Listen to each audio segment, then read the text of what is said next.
Students, have you ever lost it at a teacher?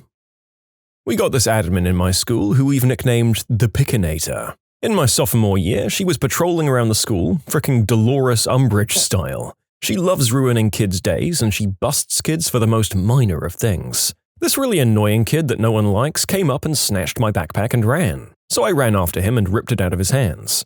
Pickinator comes outside and immediately says, "You two, stop wrestling around and come with me."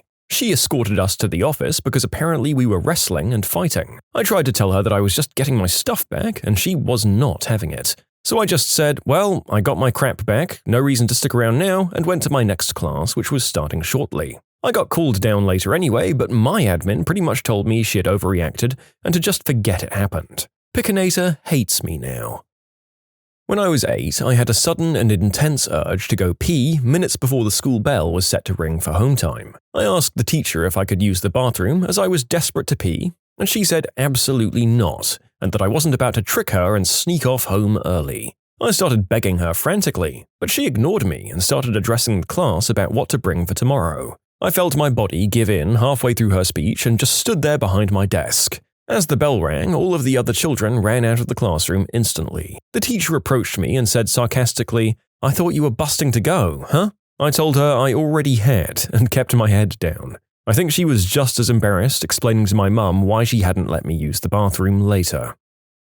In Heidelberg, on my year abroad, my friend and I took a class that we thought would be interesting. It wasn't. The teacher was a complete cow who hated her non-German students, and as we were the only two that semester, go figure. She was okay-ish with me after learning I was part German, but awful to my friend. We missed 2 classes overall, had to return to our own universities for a bit. This was agreed beforehand. So we missed 2 of her classes. Every other time we went to that class was together, so we missed the same amount of class. However, that woman told my friend she had automatically failed her class as she had missed 3, but I was fine as I'd only missed 2. We both decided to never go to her class again or sit her exam. Oddly enough, that exam never showed up on our year abroad credits, and we both passed with high marks. A racist German? I didn't think that was possible. Okay, look folks, I'm going to level with you here. I wanted to make a pun about not seeing that coming in a slightly more blatant form, but I'm not sure whether that would have gotten the video taken down, so you get me being sad and indirect about it instead. My 2nd grade teacher was Sister Bridget. Bridget did not like me at all. One day I was feeling ill and I asked to use the restroom. She told me I was lying. As she tried to tell me why I was a liar, I chucked up all over her shoes. 8th grade science class.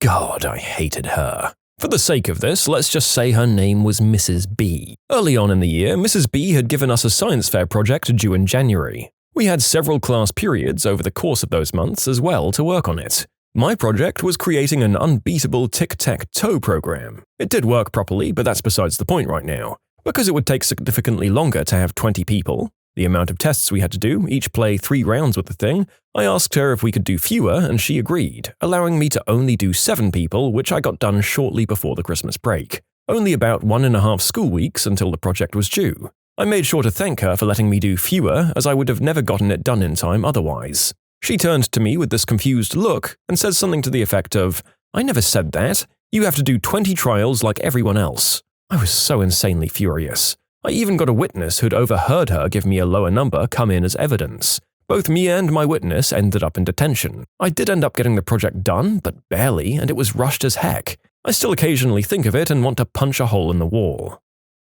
I hadn't been doing well in calculus all year, but I was trying my best and just struggling. My teacher was one of the cool ones, the kind who acted laid back and cracked jokes and all that. I think this guy just thought I wasn't trying, and he was as frustrated with me as I was with myself. One day in class, he made a sort of passive-aggressive joke at my expense, something about, "If you would just try harder." He didn't even say it in front of other students, just to me. But I was so over him thinking I wasn't trying that I got up and walked straight out into the school counselor's office. I would have been sent there anyway for walking out in class, so I decided to expedite the process. She was really kind and talked me down from being so upset. Anyway, that was on a Friday, so I didn't see my calculus teacher again until Monday. I was hoping we could just pretend it didn't happen, but no such luck. He pulled me into the hallway to talk, and truly, genuinely apologized. He offered to adjust his office hours, which didn't work for me, to give me extra help. He ended up helping me pass the class. Barely, but I still passed. I wouldn't have graduated without it. In retrospect, just talking to him more openly from the get-go probably would have been the more mature thing to do, but I was an awkward, self-doubting teenager who didn't know how to ask for help. In the end, the experience helped me improve that skill and advocate for myself. I still hate calculus, though.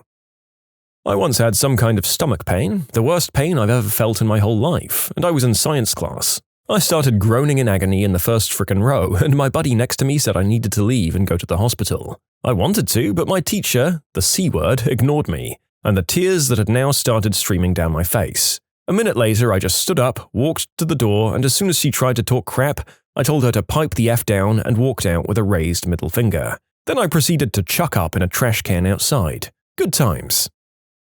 My IT teacher wanted to inspect my work. Spreadsheets or a Word document or something. Anyway, she accidentally deleted the file. I was upset and tried to point out she had just deleted my work. She started to shout at me, telling me I should have saved more frequently. I shouted right on back, telling her that wasn't the issue, she outright deleted the file. It got pretty heated. My parents were called, we were outright yelling at each other for a good couple of minutes to the point where we were both in tears. I was about 14 at the time, she should have known better. It was a long time ago and I was pretty stressed, so I can't remember exactly how, but after several attempts, I wasn't able to restore it. Looking back with what I know now, there are things I could have done to restore it, even going so far as to give myself admin rights and having a poke around. But I was 14 at the time, being taught IT by a French teacher. A few years later, my sister had her when she went to that school, and that same teacher berated my sister, calling her names and stuff. What a B-word.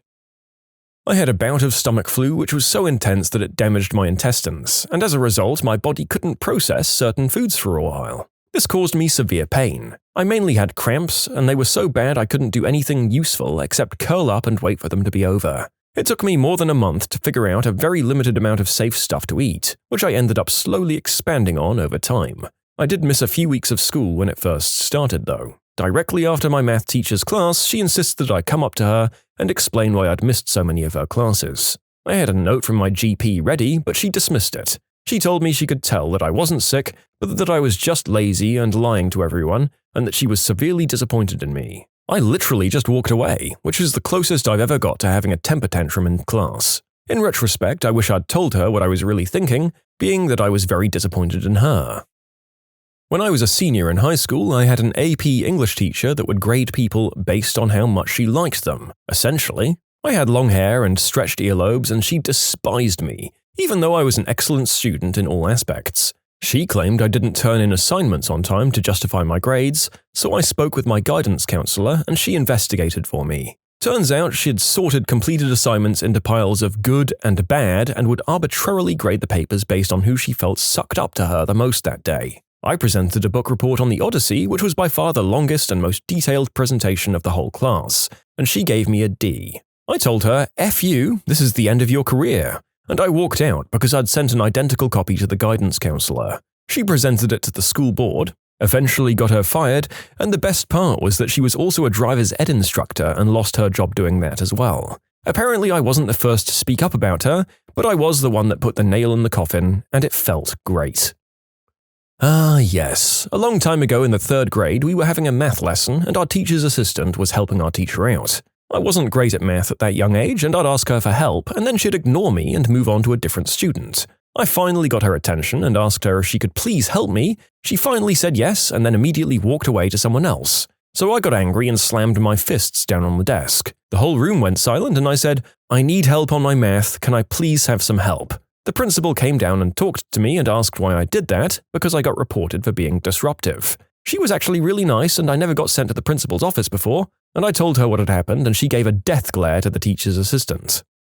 Which hopefully implies that there was actually some sort of disciplinary action and not just a stern look as a punishment, because educators who pull crap like that probably should be talked to. Hopefully she turned her act around. A friend of mine wanted to go to a certain university that was out of state and somewhat tough to get into. The counselor told him not to waste his time as he'd never get in. That made him real angry, so he went to the principal, who told him to trust the counselor as that was her job. He applied anyways, got accepted, and taped 2 copies to the counselor and principal's door. He couldn't afford to go anyway, but he was trying to prove a point. I once flipped out on my German teacher. I'm German, by the way. She obviously didn't like me, and her marks were biased as F. This one time she gave me an F on a poetry interpretation. Grading that is ridiculous, as you can just interpret it as whatever, and the mark depends on the teacher's mood. I always got an A for grammar because the witch has to give me credit where my work is quantifiably good. After handing the papers back out to the students, she did some debriefing about the whole thing, comparing what everyone wrote. She told the whole class how good my thoughts on the poem and some of the passages that I wrote were, and wanted me to read out loud what I wrote. I just said, "You gave me an F," stood up and left. C-word. You can submit your own stories to be featured here on the channel. The story submission link is in the description below. And if you want to listen to some vibey music in the background, check out easymode, also linked below, and subscribe. When I was in high school, we had the small, angry teacher that played rugby, or at least tried to, who was always belittling students to feel better about himself. One day we had phys ed and our teacher couldn't come, so the little and always moody teacher that played rugby came in to replace her. The little teacher was trying to show off his skills at rugby and making our class play some game where we had to tackle whoever had the ball. We didn't tackle hard enough, so the little guy joined in to tackle some students and show off his grandness. He was having fun being unstoppable and yelling at us if that was the best we got. I was kinda mad, so I just went running at full speed at him. Little teacher got tackled and hit the ground so hard. That was something our class laughed about all year. My 8th grade math teacher. She was the absolute worst and ruined any appreciation I had for mathematics forever. She'd purposely skip chapters and mark correct answers wrong if you wrote numbers a certain way. For example, you never put that little dash at the top of your number 7s or your answer was wrong. Also, pop quizzes. She had this rule where a pop quiz could cover any material out of the book, even if it was something we hadn't gone over yet. And it's not like we could take the book home to study. It was one of those classes where the textbook had to be left in the classroom. I just quit doing any work for her after that. It royally teed her off. When I was in high school, a girl absolutely lost it at my math teacher. The way the class generally went was we'd go in and we'd have the day's assignment written on the board. Then he'd spend the first 20 minutes of class teaching new concepts and going over problems. Then he'd give us about 30 minutes to work on our assignments and sit at his desk and answer questions. Overall, I really liked his style, but some did not. This one girl, for example, clearly didn't. About 3/4 of the way through the year, she snapped. The class was no different than any other. He explained the new stuff, did some examples, and then said, "Anyone who needs individual help, just line up at my desk and I'll be happy to help." She frickin' lost it. "What do you mean? That's it? I don't want to wait in line for 20 minutes. Help me now. This is frickin' bullcrap. F you." She was getting angrier and angrier. And to my teacher's credit, the angrier she got, the calmer and quieter my teacher got. And the calmer and quieter he was, the more furious she'd get. He said, "Now I understand you're upset, how about we go to the hallway and talk about this?" "No, fricking help me with this crap here and now." "Now there's no need for that kind of language, we can discuss this civilly. I'm happy to help you any way I can."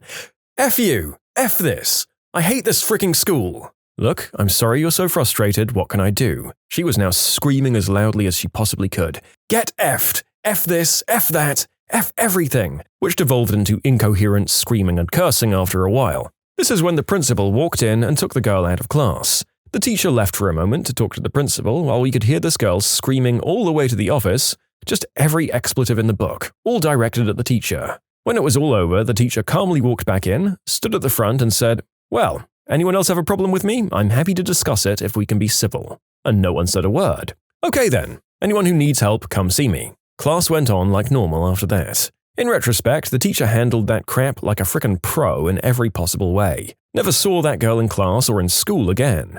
So something had to have been going on to set her off like that, but I've never seen a student go off like that before or since, and I've worked as a teacher and sub for nearly a decade. Something had to have been going on with that girl, but I have no backstory for her. I don't know if she was struggling with grades or with that class, or if that teacher had said or did something to set her off that I don't know about. I just know what I saw in class. I'm certain something was going on with her to set her off, either at home or at school. I just think that math class was her last straw for whatever reason.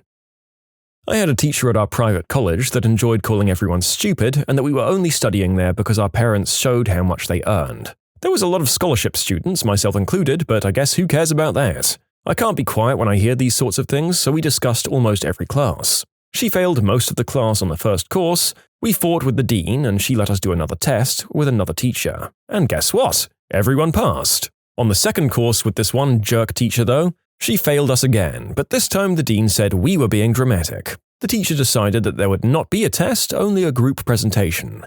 She settled the groups. I got stuck with 2 lazy guys who did nothing. I did the entire paper and the presentation. Both of them got a 9, which is an A, and I got a 7, which is a C-.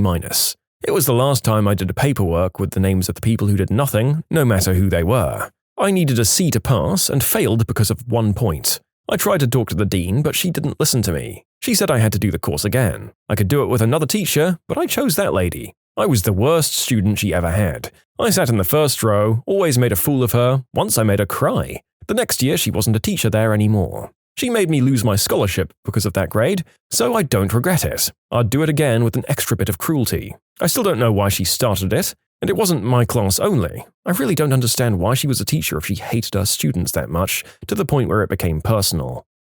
Hey, come on, she didn't necessarily just hate her students. Maybe she hated all kids. And I've got to tell you, I'm with you if you instinctively hate institutions built around privilege and financial exclusivity. But the ankle-biters aren't to blame for that. Don't take it out on them. Educate them to not behave like spoiled rich brats. When I was in 8th grade, my science teacher decided the day before the last test of the year to give us an extra 16 pages of new material to learn by ourselves and appear in the test. Needless to say, everyone lost their crap and started complaining. I wrote her an angry letter. I was later forced either to apologize or they'd tell my parents. I apologized because I might have been a little inappropriate. By the end of the year, she was fired after her first year in the school. She also thought it was a good idea to bring her dogs to part of the lessons in the science lab when there were 2 kids who were allergic to dogs.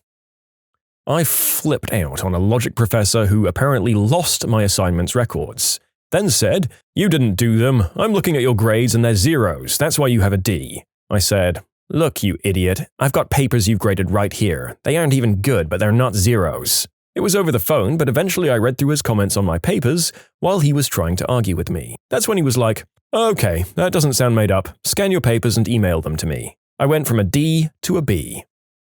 After months of failing me because I couldn't do the problems his way, which multiple tutors told me was the hardest way of learning, and most of his 2 classes were failing, he accused me of cheating on the final exam. It's 2 weeks before I graduate high school. I've been failing because you and the administration have your heads up your butts, and you think I'm going to cheat on the final fricking exam? F you. Not me, but a girl flipped out on my economics professor because she kept cancelling classes without sending out emails. The girl only had that class on Fridays and drove an hour to get there. It sucked she got caught in traffic just to get a note next to the classroom saying, "Cancelled." I had a history teacher in high school who claimed the following: that America caused the Third Reich's atrocities against certain ethnic groups, that the Americans did the Pearl Harbor attack just to join the war, that JFK was planted by the Soviets, that September 11th was an inside job, I know, common meme, and the icing on the cake was when Chris Kyle was murdered. She says, "Nobody cares about dead soldiers," and pretended to spend an hour covering the life and career of Whitney Houston. I got up and just walked out of the room at that point. She left after 1 year there. Did a math test, and on the paper you could only mark your answer. You had to do the calculations on another paper. Long story short, my teacher lost my calculations paper and wouldn't admit it. He said I didn't hand it over and that I cheated and some other crap.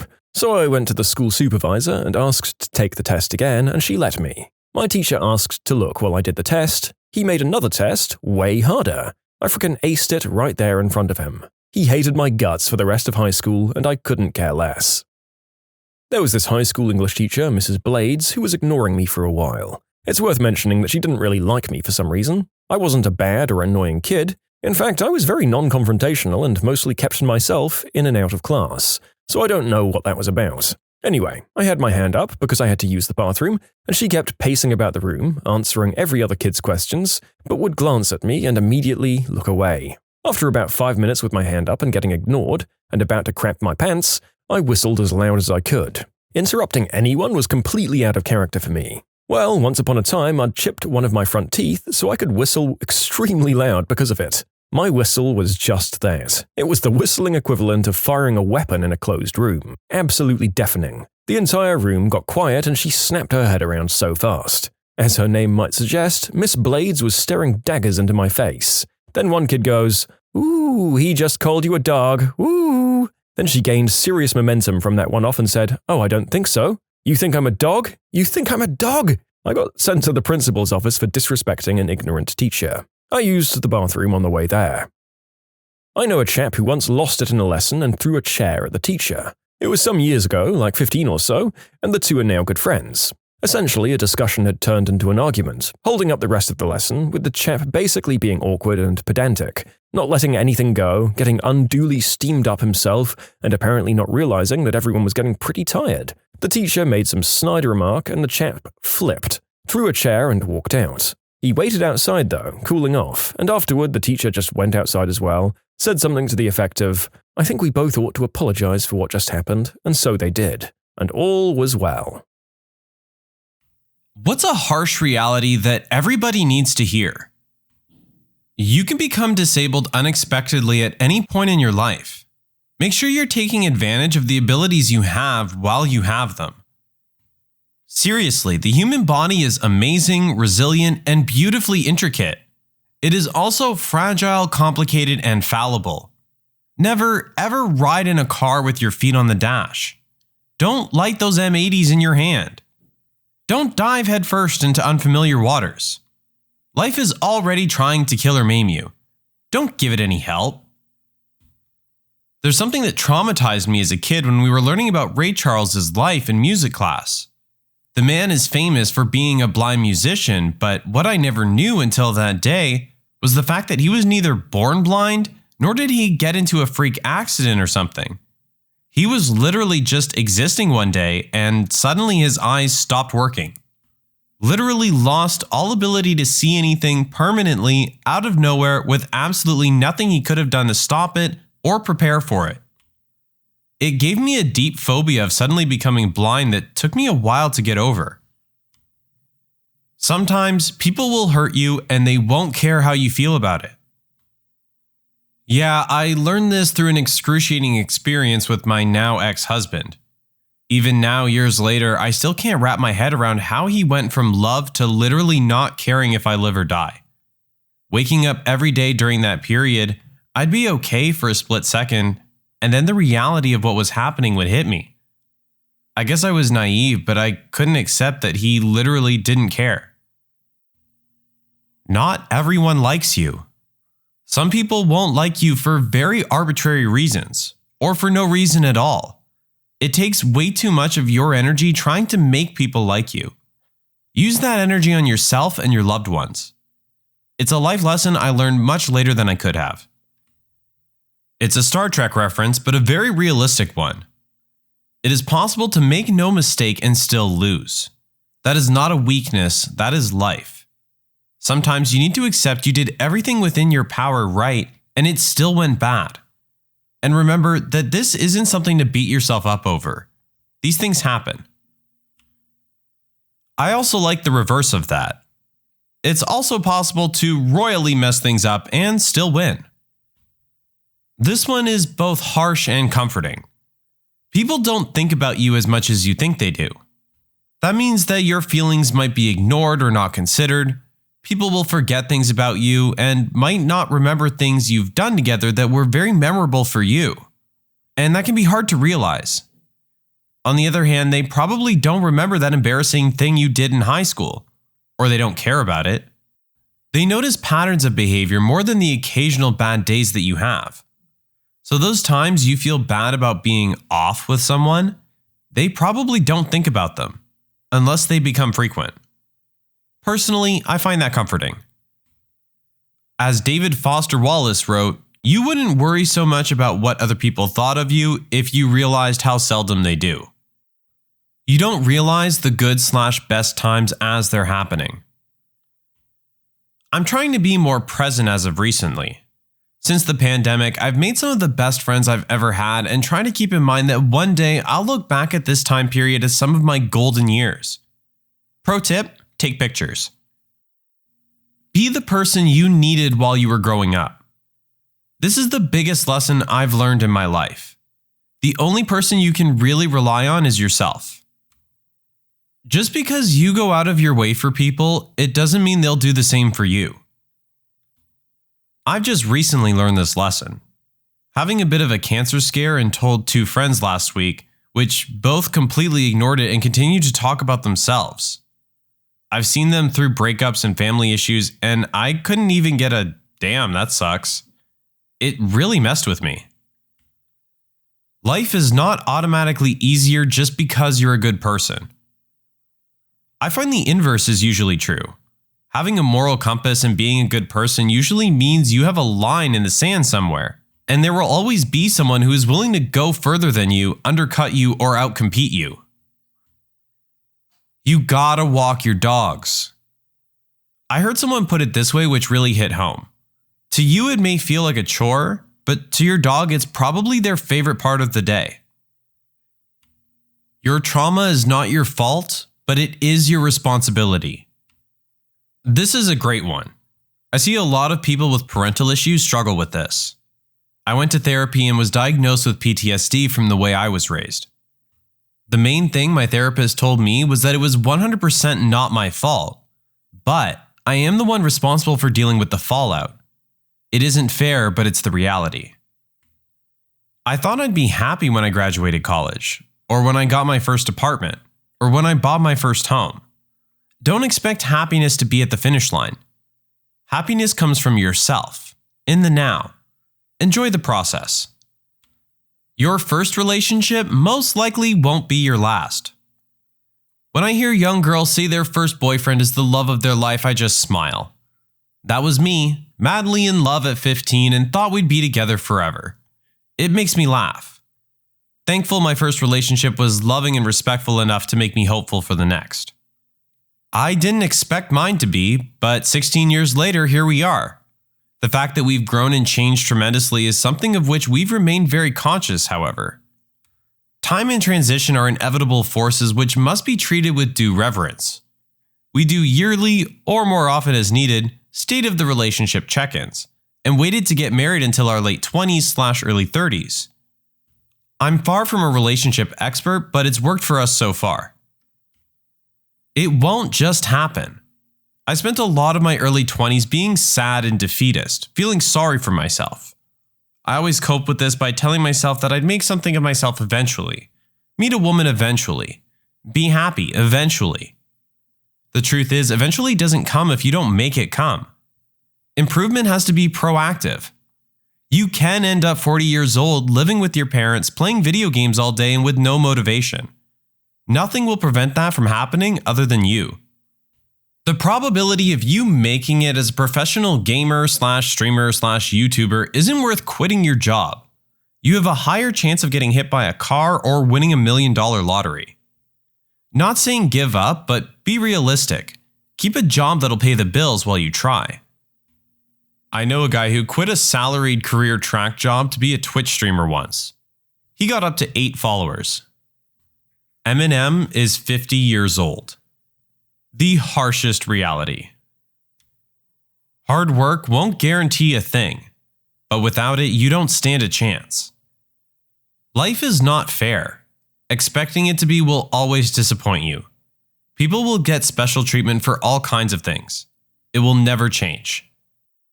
Not everyone has to run to the bathroom or hunch over in pain after consuming dairy.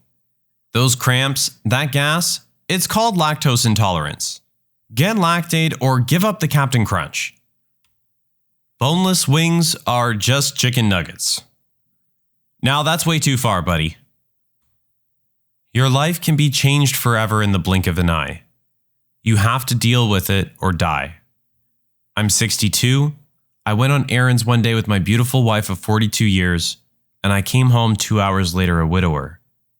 She died of a massive heart attack in the passenger seat. That was 13 months ago. It's been hard, but I'm still here, thanks to some wonderful people in my life. You don't have as many friends or family as you think. I have a chronic illness, and the number of people who bailed on me during my hardest times only to pop up surprised I was upset with them once I started healing is truly disgusting. You've got a core few. Nurture those relationships like your life depends on it. Mine does. I remember reading one of those "This Is My Life" articles in a magazine about 20 years ago. It was about a woman who was in a fairly fresh relationship when her boyfriend became paralyzed. Despite not being in love with him, she stayed by his side to take care of him, giving her entire life up to do so. while every one of their mutual friends basically faded into the background. About 2 years later, she realized that she and her boyfriend were basically only still together due to him now being disabled. Despite a ton of guilt, she did the right thing and broke up with him. When she later ran into those same friends of theirs, they were incredibly unfriendly to her, treating her coldly because she had abandoned her boyfriend when he needed her. The world does not owe you understanding. If you have traumas and mental health issues, it's not everyone else's job to tiptoe around you and tolerate bad behavior you refuse to address for yourself. It doesn't owe you that, no. But kindness is free. You can choose to be kind to other people with trauma and mental health issues, and it will probably cost you nothing. So why would you make the choice not to? You can be the best employee in the company, but when illness comes, like cancer, they will change you with fresh meat. P.S. Personal experience. Saw it happen to someone that had even won an award in the company for his work and had a pretty high position. He got lupus and made the mistake of being honest with the company. They fired him.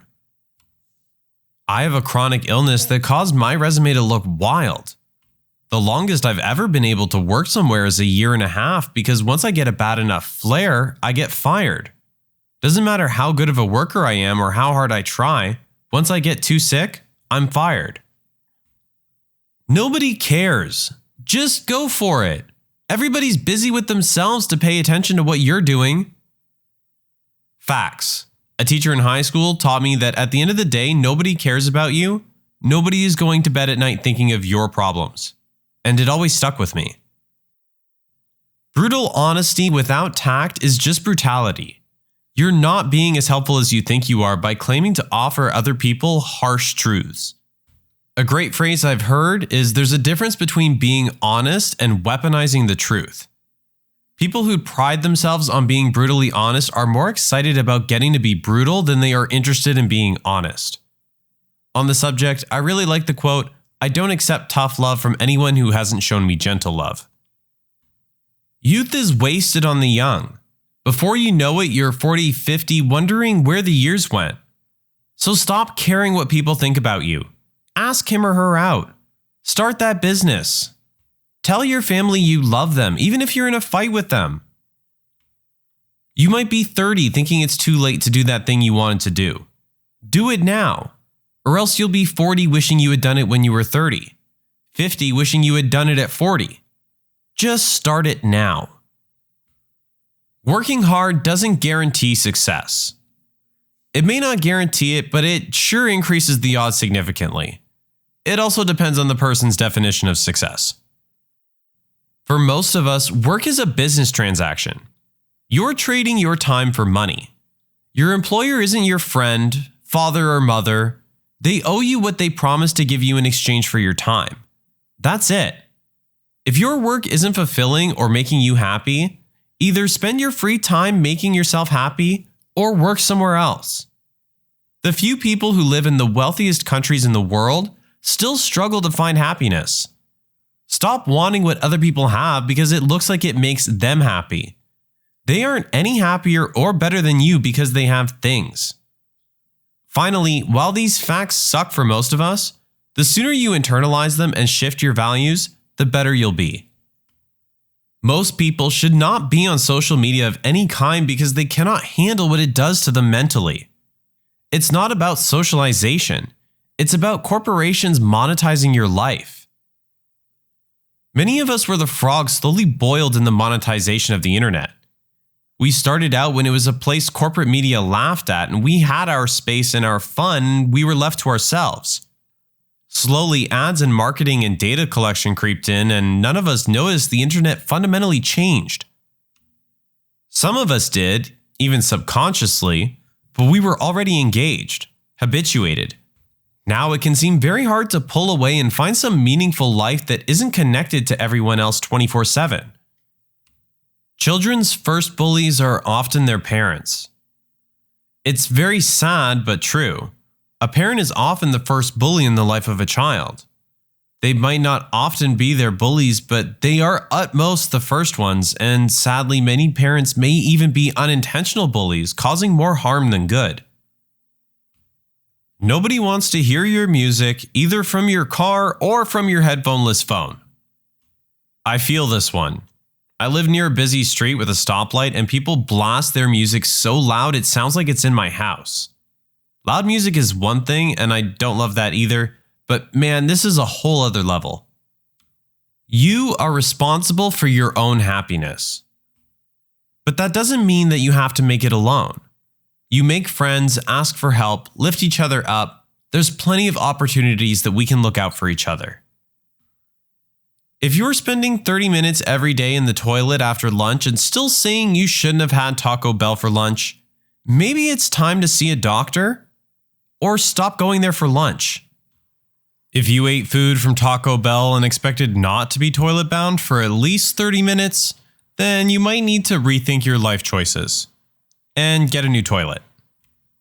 The good old days were rarely good old days when we were young. Rose-colored glasses, nostalgia vision, whatever you want to call it, the good old days probably weren't as good as you're thinking. Yes, they were. I got to play RuneScape all day without any repercussions. When you buy a pet, know that you are in all likelihood going to outlive them. You need to mentally prepare yourself for that inevitable day. No, my pup and I talk every day about how she's going to live forever. A lot of success comes down to luck. People can work extremely hard, do everything right, be the most qualified / best person, and they totally get overlooked for someone else. A huge reason some people are winners and some people are losers is just straight up dumb luck. I'm very successful by almost any standard, but I used to be broke, friendless, and basically treated as useless / worthless. I went to college and worked hard, but yes, there was a lot of luck involved, and a little help from my family and the government. So many successful people I know are so deluded, they think that because they worked hard and succeeded, that's all it takes. It's not. Nobody knows what's happening. Not Buddhists, not Catholics, not governments, not feminists, not scientists, not capitalists, etc., etc., etc. No one. Obviously, no one knows everything, but I'd argue scientists know a lot more about certain information than other people. We're just electrical meat sacks made up of many other living things hurtling through space on a rock trying to understand why things do. Nobody exists on purpose, nobody belongs anywhere, everybody's gonna die, come watch TV. To those that do it, the internet isn't the reason why you bully. It's also not an excuse. You bully because you're projecting your own insecurities onto someone else. Also, just because you were bullied in high school doesn't mean you aren't a bully now. That high you get when you trash someone on Twitter and get a lot of affirmation from others? Yeah, you're being a bully. Reddit isn't the world, and getting downvotes or upvotes amount to nothing. Also, your waifu isn't real. I get the sense that a lot of people think Reddit is reflective of a perfect slice of humanity at large, and that's just not true. Your circle jerk means nothing. This ain't real life, kid. Enjoy your upvotes, but that's all they are. All animal life on this planet is going through a mass extinction. There's now 70% less today when compared to 1970, and that's caused by man. There are too many people on the planet. Its ability to support the existing human population could decline dramatically at any time. All of us will struggle to simply survive if/when this happens. In a conversation, most people aren't really listening to you. They're focused on when they can say their piece. Chances are you're doing this too. One of the best criticisms I got as a teenager was, "You're too busy thinking about what you're going to say to hear what I'm saying." It made me realize that as soon as I heard something I wanted to argue, I started building that argument and missed the rest of the comment. Making myself listen and learning to ask to make sure that what they said and what I heard was the same allowed me to become much better at resolving disagreements. The more important lesson I learned after that was how to let people be wrong. If it doesn't matter, I'm not going to worry about it. There will always be someone better than you at what you do best. Yep, and that's why you should only compare yourself to your previous self, not someone else. It's fine to look at others to see what might be possible for you, but you shouldn't use it to feel bad about yourself. Disliking popular things is not a personality. If everyone instead focused on what they liked, the world would be like 25% better overnight. The worst people are the best person to someone. They've done something good for someone. The best people are the worst to someone. They've done something bad to someone. People are dichotomous. They're gray. You can hate and love and fear the same person at the same time. Sometimes death is a kindness, but at the same time, everyone dies alone. Death is scary, and no matter how bad you feel, there is always something good. It may be something small, a pretty color, a nice texture, a good smell, a sweet note. On a lighter note, toast always falls jelly down. What would be a funny thing to say to a surgeon before anesthesia kicks in 5 seconds later? I had broken my wrist and was being put under to have 4 pins inserted. They gave me anesthesia through an IV, and I felt coldness spreading up my arm and across my chest. The nurse asked how I was doing, and I said, "This must be what dying feels like." I heard her say, "Oh my God," and then I was out. So, did you die? Yes. Dude, I broke my wrist too. 4 pins and a plate, same exact sensation, comment, and a shocked face response from the anesthesiast. Are you me? You're me reincarnated. Can't believe you're dead. Yeah, the worst part is how much the Wi-Fi in this casket sucks. I'm sure the Wi-Fi will be the least of his worries once his battery dies. Wow, I actually have a relevant story that happened recently. As I was getting ready to go under, they were placing a device in my mouth to keep me from biting down on the scope they were going to use for the endoscopy. Think medical ball gag, but a hard plastic ring instead of a ball. As the gal was placing it in, I asked, "Wait, what's the safe word?" I heard a good amount of laughing as the world turned black. "I'm awake" would probably be a good safe word. Related comment, but doesn't really answer the question. My dad was in the middle of a surgery repairing some pretty nasty damage on his wrist after a skiing accident. He was under heavy anesthesia, but the surgeons were having serious trouble with the screws in his wrist, which apparently jarred him around enough to wake him up. He noticed their struggles and managed to say, "Righty-tighty, lefty-loosey." Then he passed back out. This is the most dad thing I've ever heard. How do you keep a surgeon in suspense? This is the best one yet. Shame it's buried so deep in the thread. It's over my head. Explanation, please? Okay, here's what it means. I hate you so much for that joke. Before going under for wisdom teeth, the doctor said I might feel funny. They pushed the drugs and asked if I felt any different. My butthole, and only my butthole, began to itch like crazy. And it was hot. Not warm, hot, like I just ate peppers with my butt. I told them my butthole is itching like crazy, and the assistant was really bad at holding back a laugh. The doc resisted mightily, but he too succumbed to my newly discovered butthole emotions. They actually gave me some kind of drug that had the exact same effect when I had surgery. They warned me prior though, and I kind of laughed it off until it actually happened. Newly Discovered Butthole Emotions is the title of my memoir. As the anesthesiologist was putting me under, he said I'd start to feel sleepy soon. I asked him, "Aren't I supposed to be counting back from 100 or something?" He replied, "I don't know, I must have skipped that class." Being an anesthesiologist must be awesome as you can always get the last word in. The last anesthesiologist I had messed with me too. He asked what I did for a living, so I told him, and he said, "Wow, that's a cool job. I wish I'd done something like that instead of this." Ugh. Well, bye. And I was out. But I woke up laughing, which was great for an otherwise stressful and confusing day. Got my spleen out a few years back. My anesthesiologist said, "Did you get some photos of that thing? Because once we got it, it's gone." Right before I blacked out. Those guys have always been my favorite every time I've had surgery. They're so chill and funny, and somehow that doesn't concern me since they're the ones basically keeping you alive. Had surgery about a year ago. As the anesthesiologist was getting me ready, he asked me if I'd done anything fun recently. I'd just gotten back from the Sasquatch Music Festival, so I told him that. Last thing I remember him saying was, "Well, this will feel more like a Grateful Dead concert." I was being put under for a wisdom tooth extraction a few years back, and it was the first time I'd ever had anesthesia. They used injection method rather than the gas, so they told me to watch the fluids going in so I could gauge when I'd feel sleepy. I had this idea I would say something like, "Oh no, doc, I've lost my eyesight," or something else preposterous. Before I could collect my thoughts, I just immediately blurted, "Well then," and passed out. Last time I went under, as I started to fade, I said, "You're gonna have to drive, I'm messed up." Probably came out, "You're gonna have to drive, I'm messed up." I said something similar, except it was when I woke up. The doc asked how I was feeling, and I said, "Fine, I've been drunker than this before. Good thing I'm not driving." I was seriously messed when I woke up from that chair. Despite what I said, I have never been so drunk I needed a wheelchair and 2 people to get me in the car.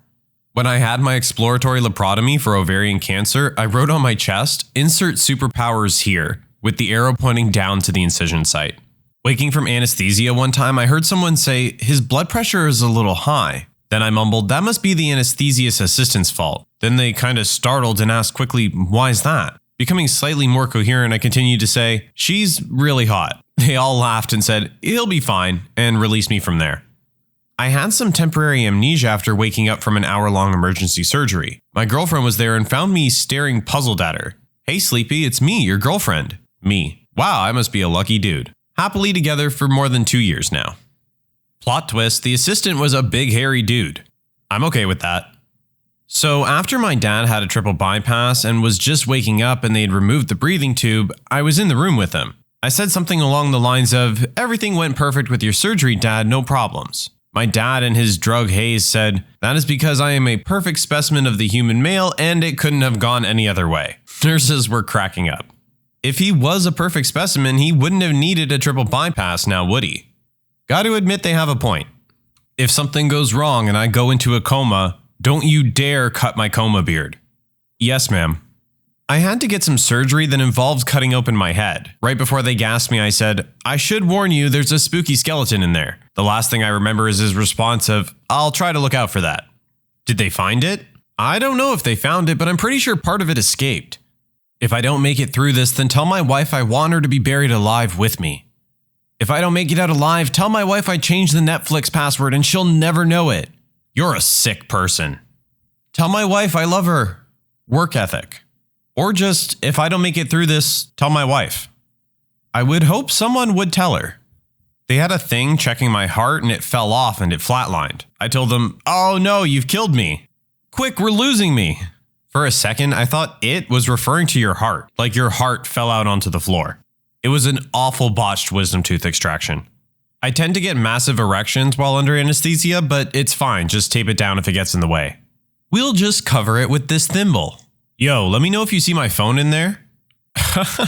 This is so dumb yet so good. Keeping this for my next colonoscopy. When I got my wisdom teeth out, the dentist's office was right next to a funeral home. I told the guy that if anything went horribly wrong, they could just take me next door. Mother and doctor were not amused. I mean, at least it's close and convenient. As they were pushing the drugs, they asked me to count down backwards from 10. All I could say was no. The room erupted with laughter and I was out. When I was a kid, they told me to count back from 10, so I did. I got all the way to 0 and all the doctors were looking at one another extremely confused. Then, just before they were about to do something, I conked out. I had my wisdom teeth out a couple weeks ago. I really hate the idea of going unconscious, so when they told me it's starting and if I wanted to count backwards from 10, I was like, don't tell me. I wanted to just pretend like I was falling asleep on my own. That seems entirely reasonable to me. They told me to breathe in and that I would pass out by the 3rd breath. 1 breath later and I'm waking up in the waking room. They never even gave me a chance. Can you count backwards from 10? Will I, or am I able to?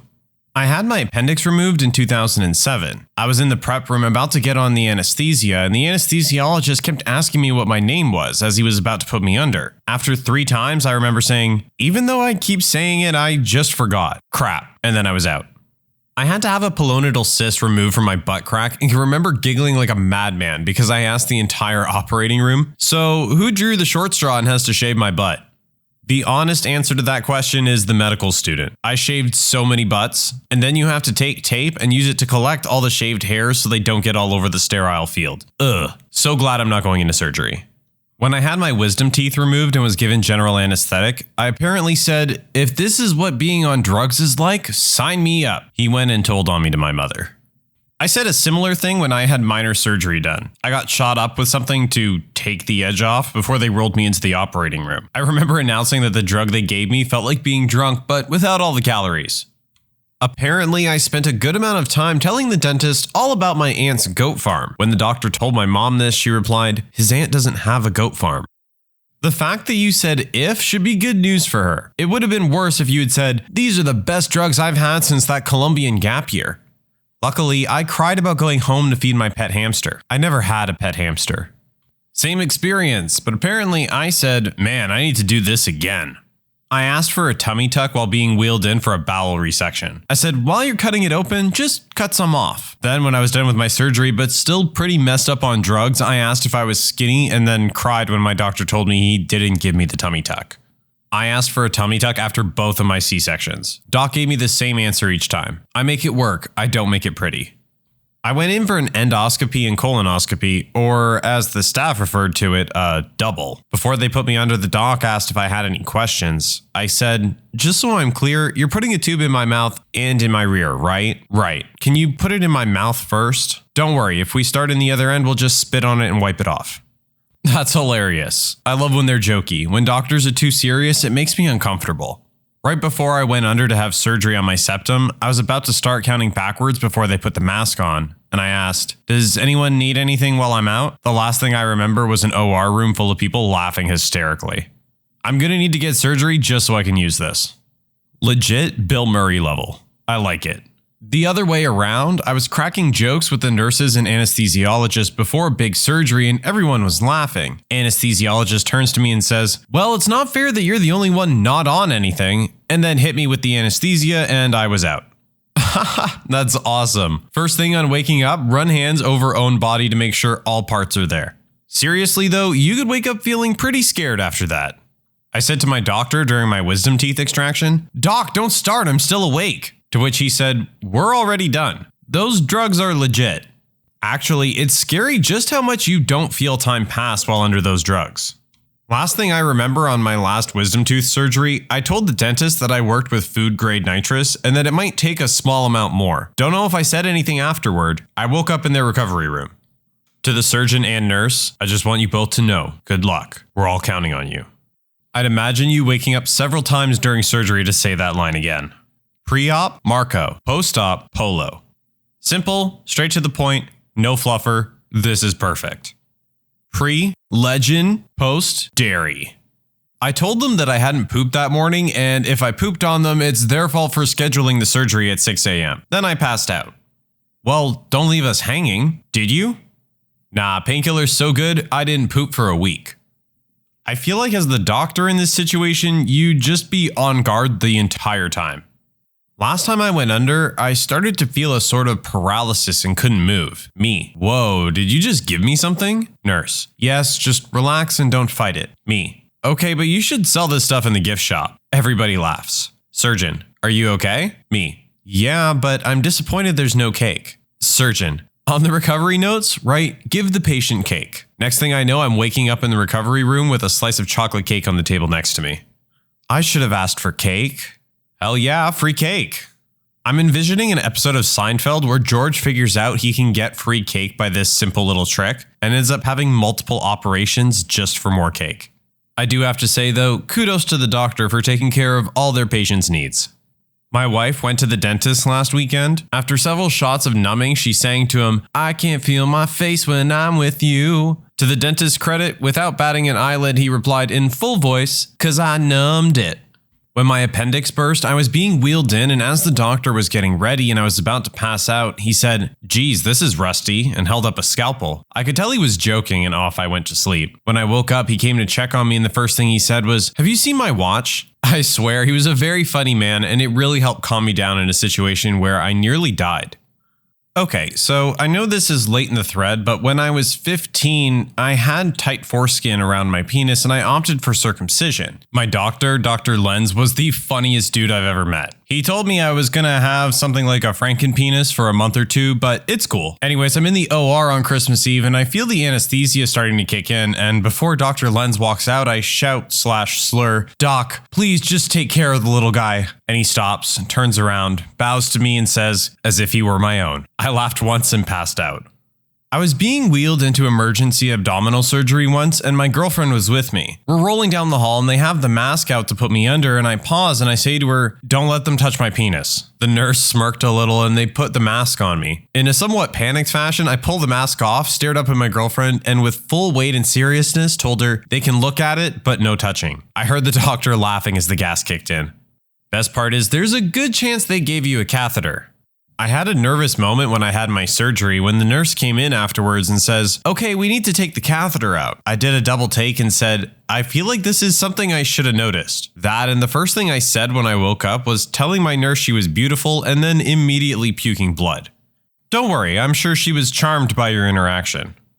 Similar, I had some kidney stones and they had to go up there to unblock my parts, if you know what I mean. As I was waking up from anesthesia, I apparently asked, "How many people saw my pee-pee?" A few minutes later, as I was a little more coherent, I asked the nurse what's the craziest thing she heard from someone waking up from anesthesia. Her answer, "How many people saw my pee-pee?" Good times.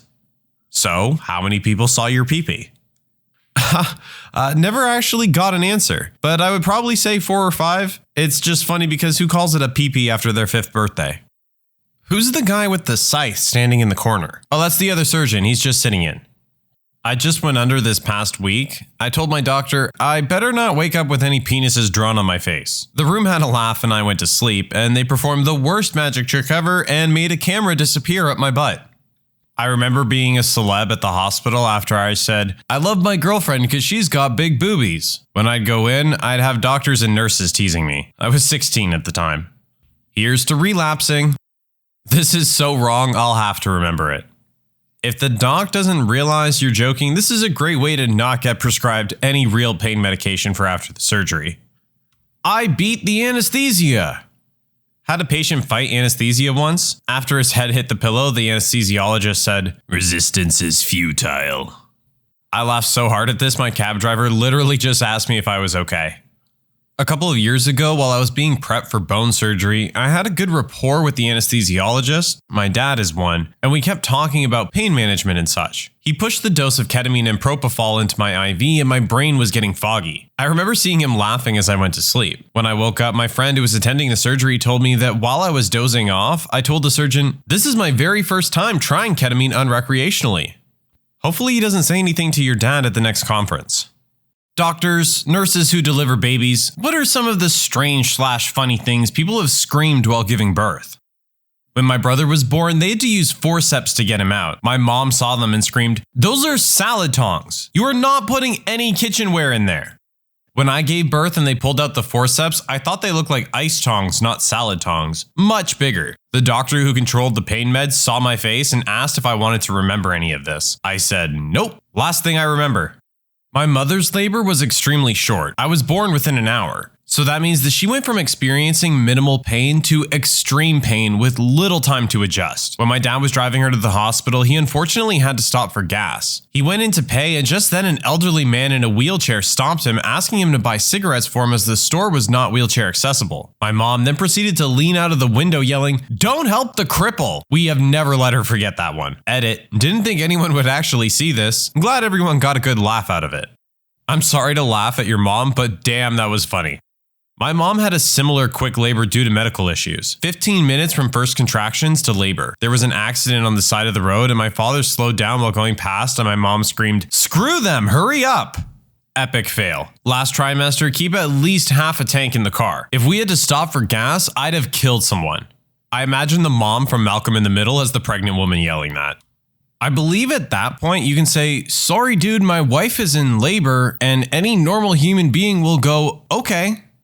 My roommate and I just finished our labor and delivery rotation in July. During one of the births she was helping out in, the mom and the dad were separated but still good friends. So while this woman is pushing out her baby, she begins to half tell/half scream that my roommate should date her ex/the baby daddy. The conversation went something like this. "Mom, you should really, go out with, him sometime. He's really fun." Dad, I wouldn't mind getting some drinks sometime. What are you doing this evening? No, she did not go out with him. That would make a heck of a love story. He actually said, what are you doing this evening? Shouldn't you be with your newborn baby? I get that they weren't together, but still. Seriously though, my friend, there's a time and a place. Paramedic here delivered a baby for a lady who did not realize she was pregnant and called us for abdominal pain. Patient: you're an idiot. I am not pregnant. Me: well, I can see a head crowning. Patient: that must be a tumor. The tumor was a healthy baby girl. Mom was totally sweet afterwards, by the way. Holy crap, was she a big lady? That's crazy. My mother-in-law didn't know she was pregnant with my husband until she was 7.5 months along. She said she thought it was well-packed fat. Yeah, she is a big lady. Her wedding pictures she was 8 months pregnant in, and you couldn't tell.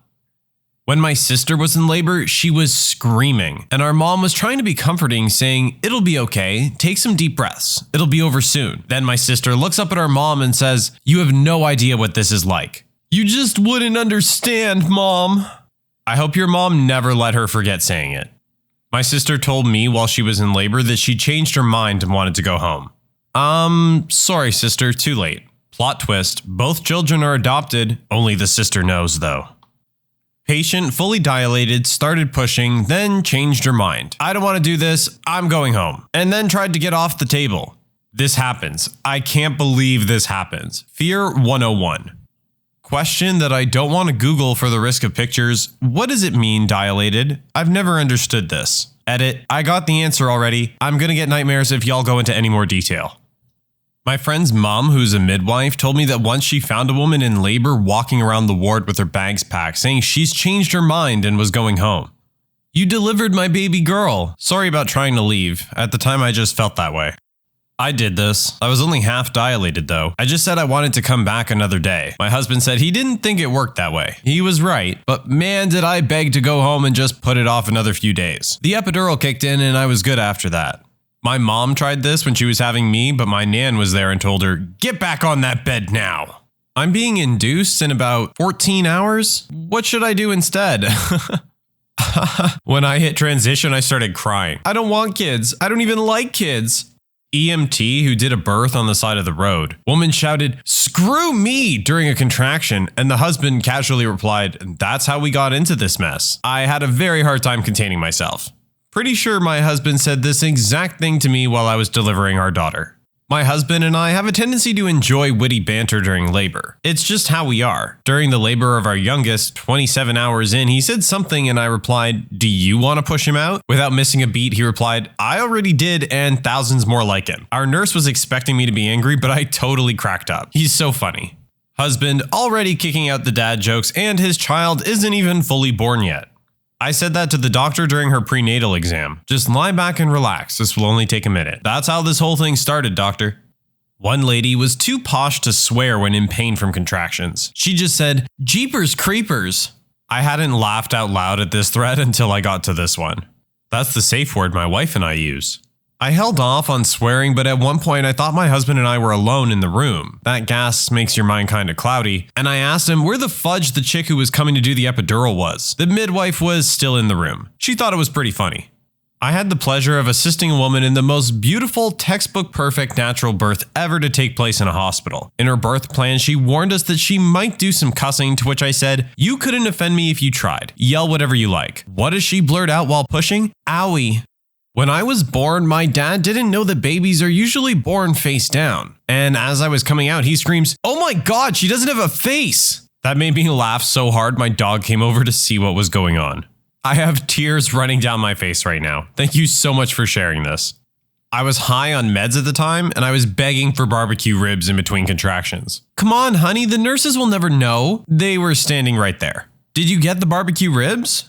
I wasn't on meds and still thought it was perfectly fine to say, honey, leave now, run down the road and bring me back a burrito with guac and hots. I really wanted a burrito. My mom told my dad to get her Taco Bell and he said, no, you're in labor. Apparently when my aunt was giving birth, she was all jokes. Very angry jokes, but jokes nonetheless. Knock knock, who's there? The baby? Not yet. I'm picturing a woman in labor bellowing this angrily and just cracking up. Not a doctor, but a father. When my first child was born, his head was kind of misshapen, and when the doctor lifted him up to show my wife, she yelled, "Why does he look like a raptor?" I lost it. My mom almost punched her best friend when I came out with my head all funny. My mom said, "How does she look?" And her friend's response was, "Kind of like E.T." My mom didn't have any sense of humor about it. I had bright orange hair when I was born. It's since softened out to a nice strawberry blonde, but baby pictures are pretty interesting to look at. My mom always says that when I popped out, my dad just started giggling and calling me Carrot Top. I had to be kept at the hospital for a while due to some weird stuff, and soon all the doctors and nurses were talking about baby girl Carrot Top. My mom was not happy about the nickname. My dad told me they thought I was a girl all the way up to birth. I came out as a C-section, the doctor goes, "This one's got some extra equipment." Mine's the opposite. I came out all girl and my dad told the doctor he must have dropped something and to look again. My wife told me in a satanic voice to get better ice chips. These suck. I'm not sure what the quality issue was, but I ran and got her a different cupful. The nurses kept trying to give me ice chips and telling my boyfriend to give them to me between pushing. And at one point, I got pissed and told them, "No, I don't want it." I was too busy pushing a baby out of my vagina to eat any ice chips. I'm a nurse, but I'm also a mom. My husband told me when I was breathing the laughing gas, I screamed, "I'm Lady Darth Vader," as I was pushing. Then I asked the doctor if he felt my tonsils when he had his arm up there. These are my coworkers. I hope they let you live it down. What memories you made with them. Their time will come. I made this account purely to tell you that I'm in a room of sleeping people and woke them all up with my laughing because this is the funniest thing I've ever read. Thank you so much. I'm a nurse, and one of the strangest things that I've seen happen while someone is giving birth is one patient decided to tell her boyfriend that it wasn't his baby. That made the whole room silent, and the boyfriend just left without saying a thing.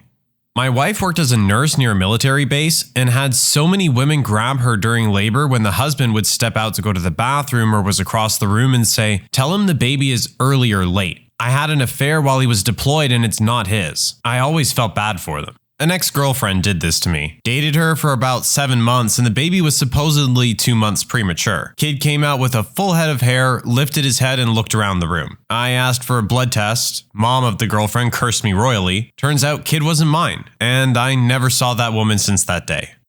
During labor, about a half an hour before the god-awful ripping and tearing, I was losing my mind. My older sister panicked and sort of ran around the room. My mom, the birth coach, said to my sister to give me a focal point, something to concentrate on so I didn't jump out of the nearest window. My sister lifted her shirt and showed us her boobs. Hilarity and awful pain ensued. Way to take the tension out of a difficult moment. After a long contraction, I said quietly, "I'm gonna set everyone in this room on fire." Everyone laughed, including the nurse, but I think my devoutly Christian mother-in-law started to cry. It's times like this that I wish I was a woman, so that I can scream wildly inappropriate and zany things during my pregnancy. Then I say that again and realize I just wished I could give birth roughly aware of how painful it might be. I'm good. Not exactly during labor, but right after. I had a very bad tear during natural childbirth, which meant lots of stitches. Add to that, it was training day for one of the med students, and it was taking a long time. A really long time. Finally, I looked down between my knees and asked, "What are you doing? Are you guys weaving a friendship bracelet down there?" Both doctors, the intern, and the med student burst out laughing so hard they had to stop working. Apparently, there was some issue with how the intern was stitching me up, and things had gotten tense. This lightened the mood quite a bit. I'm sure this helped the med student feel a lot better in what was a very tense moment for them. After I had my son, I was pretty wasted on all the pain meds they'd given me. I looked up at my husband and said, "Honey, Condoleezza Rice is out there waiting for me. Tell her I can't come out to play today. I just had a baby." Condoleezza Rice must spend a lot of time traveling people's hallucinations. When my mom was in the hospital, for other reasons, she was yelling at Condoleezza Rice to stop trying to give her cigarettes. I had a C-section and was pretty out of it. When they held up my daughter and said, "Here's your baby," I responded, "That's not mine. I've never seen it before in my life. Take it to the lost and found."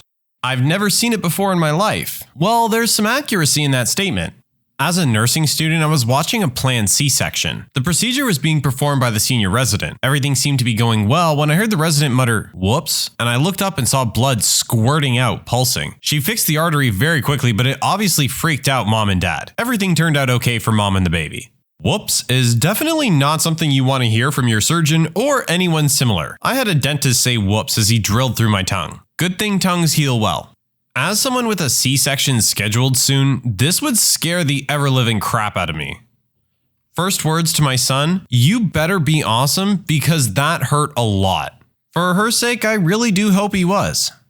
We hired a doula for our first kid 4 years ago. She told us a story that I still laugh about. She was with a couple that had been told they were having a daughter as their first kid. So, like first-time parents, they outdid themselves with everything pink, sparkly, and frilly, the whole 9 yards. Mom goes into labor and they call the doula to come in to be there for the birth. Mom's pushing, dad is cheerleading nervously, and the baby pops out and the doula notices that the sonogram tech that said they were having a girl messed up. The dad is too busy to notice anything is amiss. So the doula tells the dad to do a finger and toe count to clue him in. So the dad looks at the baby, sees 10 fingers, 10 toes, and 1 penis. Now, he'd been told he was having a daughter for the past 6 months and sees a penis, and the first thing he screams is, "Oh my god, my daughter has a penis!" Just give him a minute, he'll figure it out. A friend's mom is a nurse. Nurse, have you seen the mucus plug? Woman in labor. Yeah, that moron went out to have a cigarette. Sounds like he'll be having a talking to when he gets back. A young couple, mom and dad, were both around 18 if I recall correctly. First baby for them both. Mom's pushing and dad is doing this awkward jig, wanting to be helpful but not really knowing how to be helpful. At one point I say, okay, we can see the head now, still a while to go, and dad jumps up, runs to the counter, puts on rubber gloves, and gets into football receiving position like 10 feet away from mom's legs. We all burst out laughing and he was very embarrassed to learn that babies do not shoot out across the room to be caught like a football. Aw, buddy. Well, the important thing is that's what he thought would happen, and he was ready. Quality dad material right there. When my mother was pregnant, she and my dad decided to have an AmITheA. A stand-in doctor was there the day she found out the results, and despite my mom's instructions that she did not want to be told the sex, the doctor congratulated her on having a healthy little boy. My mom freaked out and decided not to tell my dad so as to not ruin the surprise. Fast forward to the day of my birth, I'm brought into this bright world without a penis. The doctors congratulate my mother on her little girl. My mom responds by yelling, "You've got to be freaking kidding me." Silence from everyone in the room. The doctor then has a serious chat with my mom about loving me even though I'm a girl, etc, etc. Turns out the AmITheA results were mixed up with another woman of the same name. Yeah, quite the confuzzle. She wanted a surprise. Sometimes you get what you wish for. He didn't tell her the sex. He told her the opposite sex. Not a doctor, but during the birth of my firstborn, I kept screaming, "I gotta poop, I gotta poop." Actually, it was just her head creating pressure as it was coming down the birth canal. It felt just like an 8-pound poop. Same thing happened to my mom with me. Apparently, she kept trying to walk around, telling everybody that she really needed to take a dump as she was in labor. That was the worst feeling than labor pain for me. The feeling that you have to poop so badly, but it just won't come out, and that dire urge to poop was there the whole time I was pushing. So 30 minutes of fighting a monster poop on top of a bowling ball forcing its way out of my vagina. No bueno. No one was responding to the call button as my mom was giving birth, so she yelled, "Do something, honey." So my dad ran out into the hall and screamed at the top of his lungs, "It's showtime and I'm not a very good catcher." When I read "It's showtime," I read it as Beetlejuice. Made it even funnier. The delivery nurse for my son's birth was about 4'11". She kept talking to me and I couldn't see her over my belly and legs. It was really frustrating. She said, "Do you want me to pull down the mirror so you can see?" I was like, "I don't need the play-by-play, let's just do this." I apologized afterwards and she laughed. That was me. The nurses kept trying to romanticize the moment and make it memorable, and I just wanted it to be over so I could go home. I remember they brought the mirror over to me to see my daughter's head crowning in order to motivate me. My cousin started laughing at the face I made when I saw it. Just glad they took the mirror away after that, and glad I didn't get to see anything else. My fiance is a doctor and my mother's a nurse, so I'm claiming the titles by association for the purposes of this thread. My mother was unexpectedly having her 4th child and chose not to find out the sex. We like surprises everywhere apparently. For some reason, she became convinced it was a boy and would have bet the house on it. In the delivery room, they hand the baby to my dad and he joyfully tells my mom that they have a new baby girl. Mom, what? No, check again. Dad, I'm pretty sure it's a girl, honey. Mom, you're not looking hard enough. My older sister cried when she found out I was a boy, and both of my older brothers danced in jubilation. What have you witnessed someone do that made you realize he or she is really, really smart? My wife's grandfather. He's a retired electrical engineer with a dozen patents to his name and a long list of recognitions I can't be bothered to remember or name. I always knew he was brilliant, but never realized just how until one day last year we were visiting and he got a phone call. Keep in mind he's been retired for 20 years and is 86 years old. The phone call was from an electrical engineering firm from halfway across the globe asking if they could fly him out to a site and have him consult on the energy capture of a hydroelectric dam they were building. They'd run into a problem that none of them, all the electrical engineers, could solve. They had consulted 3 of the top university departments in the US on the issue, and the last one had referred them to him. 20 minutes on the phone and he agreed to think about it. 2 days later, he'd solved their issue and written the solution on a single 8x11 sheet of paper which he scanned and emailed to the company. He said he took so long to write it up because he didn't want to have to fly all the way out there at his age. His explanation was so clear, I was able to understand and follow it with no relevant higher education. I spent a year trying to track down an intermittent issue with my car. An older gentleman on the forum had suggested a likely cause, but I disregarded it as the parts had already been replaced. Sure enough, he was right, and I managed to follow from that to find the other half of the problem. Saved me so much trouble. I had a mechanic look at it, I'd spent hours tearing my hair out trying to fix it. Nothing worked prior to that. Respect your elders, folks. He should write a book / at the bare minimum document what he knows so that it can be converted to a book or just published publicly. He's clearly an expert in his field and his knowledge is invaluable. Everything he can write down can only better humanity.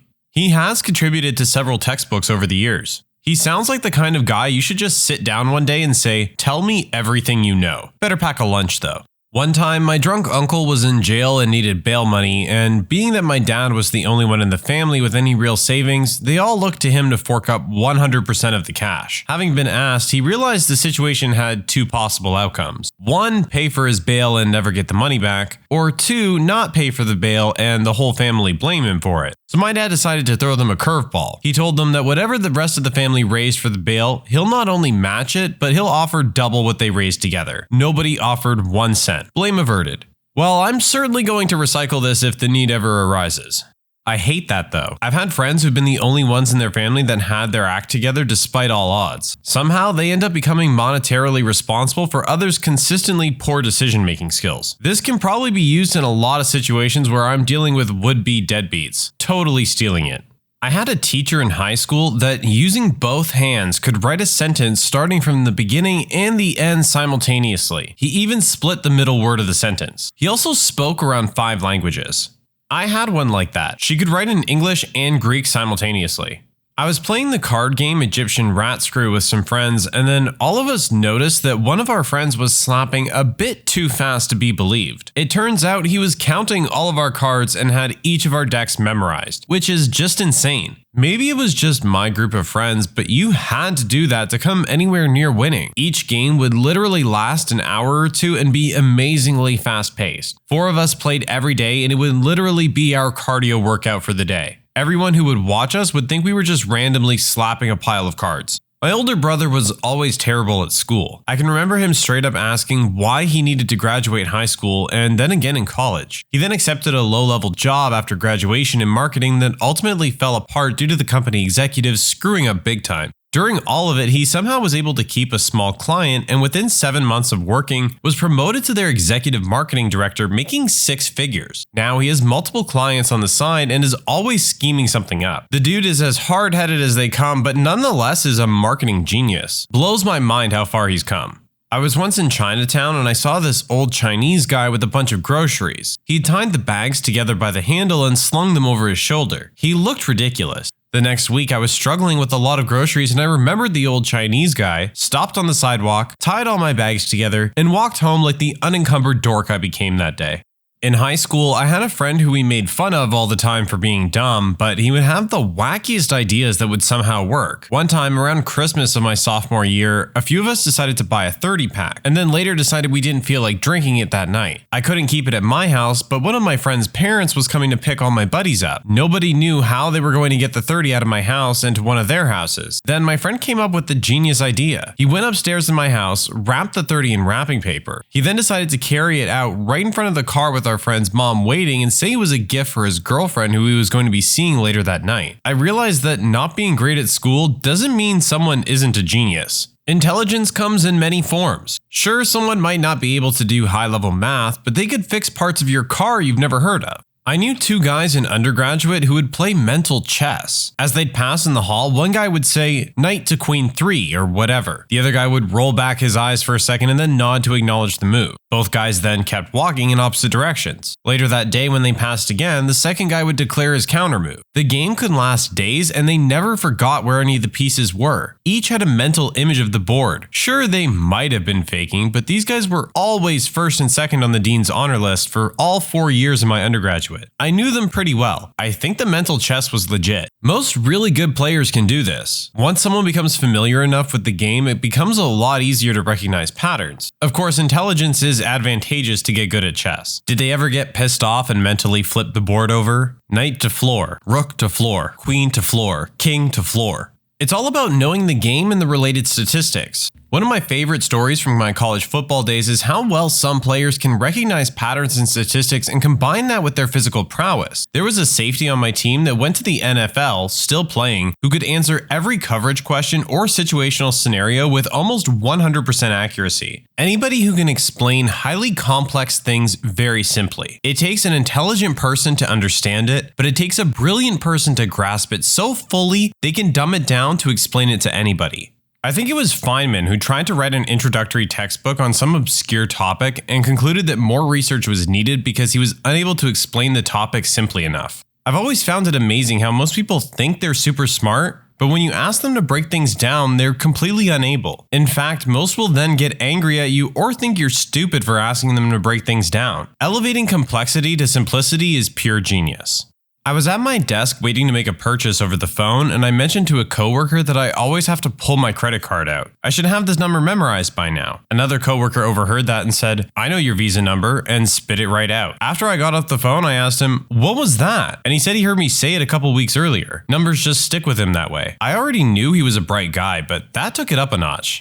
I'd ask him very politely to not ruin your life. When you sit down in a meeting for work, when you're trying to solve a big problem and someone can say, "That's the wrong question. You need to be asking this." People who can do that generally understand the bigger picture and all the various variables and factors in play and how everything fits together. It's some next level action to watch the entire room go, "Wow, we're looking at trees and that guy's looking at the forest." I accidentally got a promotion literally yesterday for doing something like this. I'm a contract attorney doing doc review and randomly get an email saying they're going to bring in 20% of people for conversations. I immediately crap my pants and I assume I'm in trouble. My initial reaction is, well, if I had more frequent feedback, I could code documents accurately with better consistency. Sort of pack a parachute if they ask why I'm messing up. Turns out the meeting is just a sample of people they wanted to ask about how management was doing, if we had the right tools, if we had too many meetings, if we needed something, blah blah blah. Basically just getting feedback about how the project is going. Since I already had my previous excuse on deck, I sort of just blurted out. The dude seems really interested and takes a bunch of notes. Fast forward to yesterday, I get an email saying they want another meeting. They made me a QC team leader reviewing and managing a group of like 15 people because I apparently have such deep insight into the importance of quality feedback and maintaining consistency. Lazy people are the best at this. I witnessed a kindergartner who couldn't draw straight lines, keep his pencil still, and drag the paper around to draw a triangle. That kid is going to invent the first warp drive. Seriously, don't move the ship, move space. He gets it.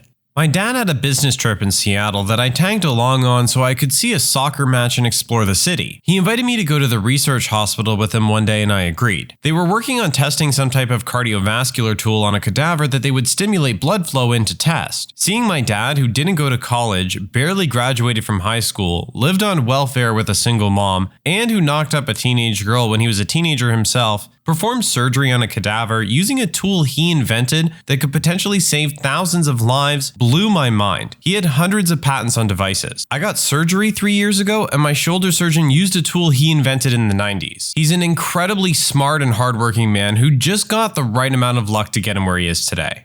I doubt luck played a part. Everything is hard work and luck. So many people who give it their all get nowhere. I've seen it happen with so many bright and talented individuals. It sucks, but that's the way the cookie crumbles.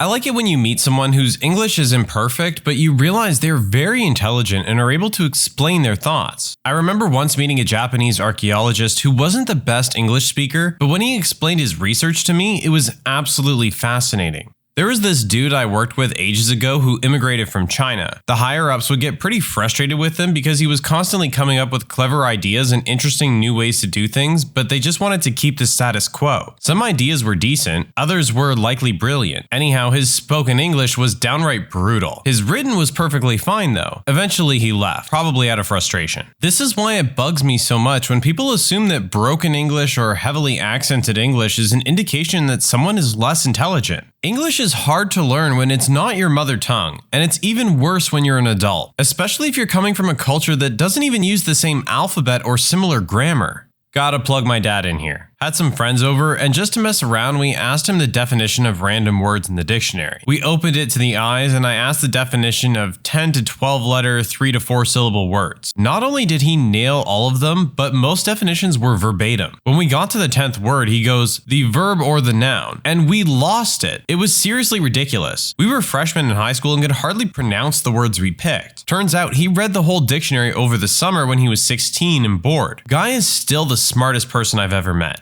Gonna plug my dad as well. He's been driving big rigs for so long that he has almost memorized the United States interstate highway system. No kidding. You can give him the interstate number and the mile marker, and he can usually guess your exact location plus or minus 10 miles. My older brother has really bad ADD and always did terrible in school. I never realized how smart he was until a few years ago. We were watching Jeopardy together and he knew most of the answers to the most obscure questions. I was blown away. I swear it was like the scene from Groundhog Day. That sounds like my cousin. ADHD and ADD, awful in school, and an absolute genius. I used to work with a physician who had patients' medical record numbers memorized. Not because he was trying, he just saw them once and would keep it in his memory. 16 digits. When medical students would ask questions, he would say page number and paragraph where they could find the answer. He wouldn't use progress notes with patients. He would just walk into the room and ask the patient about all their family members by name and their entire medical history without ever glancing at a note. He would write notes 6 weeks after seeing a patient. Never miss a beat. Billing would scream about it constantly. On a side note, he had zero knowledge of the real world or social skills. Memory was the craziest I've ever seen. Years ago, I had a girlfriend in Denmark whom I visited once every few months. A few blocks away from where she lived was a secondhand book and game store run by a friendly old lady. It was basically a normal house, only every wall was covered in bookcases filled with books and movies and video games, ground floor and first floor, and she sat at a desk in the corner with a pile of new old stuff for cataloging. I looked through the neatly alphabetized PS2 games to see if she had any Dynasty Warriors 4, which I hadn't been able to find anywhere else. No luck. I asked her, she thought it over for a second, then said it didn't sound familiar. We bought VidDoc instead and headed home. Flash forward about a year, we stop by again, walk in the door, the lady sees me and says, "Ah, young man, good you're here. I have Dynasty Warriors for you." 4, was it? I'd been told she had a ridiculous memory, but I was just amazed. My girlfriend swears she hadn't been there in months either. I was just another customer and she remembered me and what I was looking for a year. When my dad just decided to add an addition to the house. Like he'd be out there 70 to 80 hours a week, adding 3 extra floors to the house with running water up to the 3rd floor. He would rent excavators and large moving equipment, and only like 3 or 4 times would he hire an extra hand. That was amazing. Lots of dads decide to do that, but it sounds like yours actually completed it, which is absolutely amazing. My dad never did large-scale renovations, but we never had contractors do anything. New carpet? Dad. New roof? Dad. Trees cut down right next to the house? Dad. Back porch? Dad. And none of these were remotely near his actual job. My mother also took apart our very first VCR from the 80s and fiddled around with it for hours until it would work with our archaic TV. Talk about some jerry-rigging.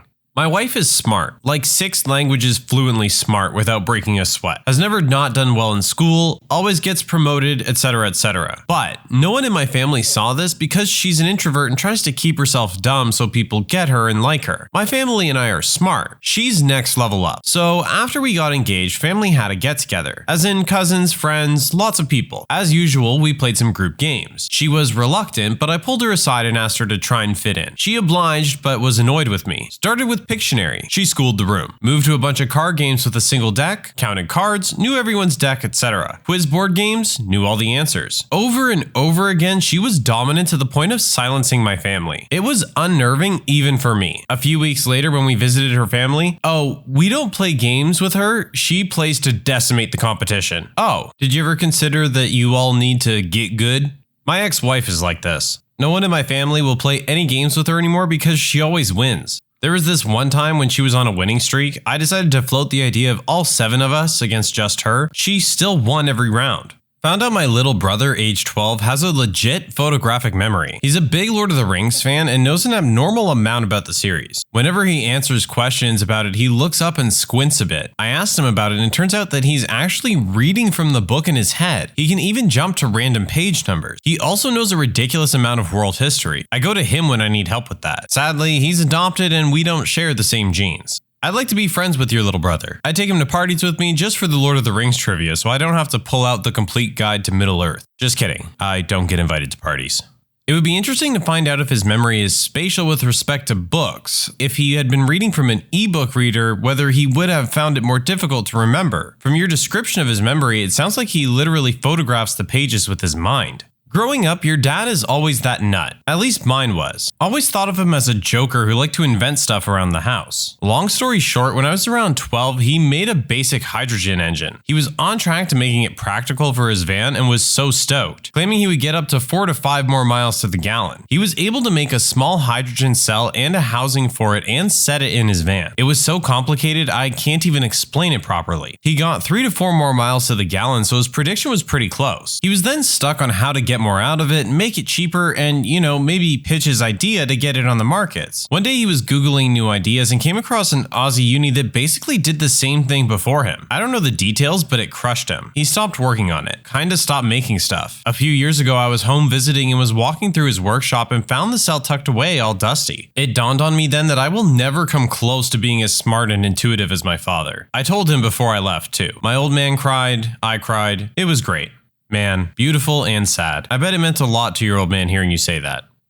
Parents who have disowned or genuinely stopped loving your child, what happened? I disowned my father. I don't believe it's nearly as difficult a decision as disowning a child, but it was tough. I grew up in an upper middle class, perfect nuclear family. My parents were high school sweethearts, my dad was an operator at an oil refinery, and my mom was an accountant turned stay-at-home mom. I'm a middle child. I have a 3-year older brother and a 3-year younger brother. When my older brother was about 10, my dad's drinking got out of hand and became extremely physically abusive. A few years later, my mom divorced him after 23 years of marriage because she was afraid for our lives. My dad went off the deep end, started doing drugs, stealing, etc. Was involved in a few hit and runs. My older brother, who had received the brunt of the physical abuse, was manipulated into a relationship with my dad for a few years. To a lesser extent, so was I. He seemed to take an interest in us for the first time since we were little, but in hindsight, it was just more manipulation and gaslighting. We won't go into all the details, but my brothers and I eventually got wind of just what kind of sketchy stuff he was involved in. My little brother and I, who both had aspirations to get into law enforcement, cut him out of our lives completely. My older brother took a while longer. He was a kid who always just wanted his dad to love him, and so he was wearing blinders. He did eventually see the light and cut my dad out as well. A few years ago, my dad was living with his mom. My grandma had been manipulated by him for years, and they had a symbiotic, codependent relationship. She was a prescription addict, and he was an everything addict. My grandma had a reverse mortgage on her home. She was diagnosed with lung cancer and given 6 months to live and moved into a nursing home. My dad kept squatting at her house despite the bank coming to rightfully claim the home. Cops got involved and he was arrested. My grandma slipped and fell 2 days after moving into the nursing home. She developed a brain bleed and died a few days later. My dad had a seizure his first night in jail and was brought to the hospital, where it was determined he had a burst brain aneurysm. The doctors theorized that the aneurysm was a result of his drug use, and when he was scuffing with the cops during the arrest, his increased blood pressure and/or jarring caused it to burst. Now he's in a nursing home and functioning at about a 6-year-old's level. He has some inkling that he's messed up royally and it is all his fault, but he doesn't understand the specifics. He can kind of communicate and holds conversations, but they're bizarre and wander all over, and a lot of very strange words make their way in. I visit him a few times per year. I only do it because the person he became with addiction is dead. I believe that karma caught up to him and he's earned his hell. I truly would not shed a tear if he dropped dead tomorrow. He's been dead to me for a decade. I do have some compassion for a sad, confused 58-year-old man who's in a depressing nursing home and does doesn't understand why he has no visitors. He knows he has kids and a wife, he doesn't understand they're divorced, and sometimes he even knows he has grandkids he's never been allowed to meet. So he doesn't understand why nobody visits him. I've started occasional visits not because I have any interest in having a relationship with him, but because unfortunately the doctor saved him when his aneurysm burst, and we're left with a person who's paying for crimes he doesn't know he committed in a world he doesn't understand.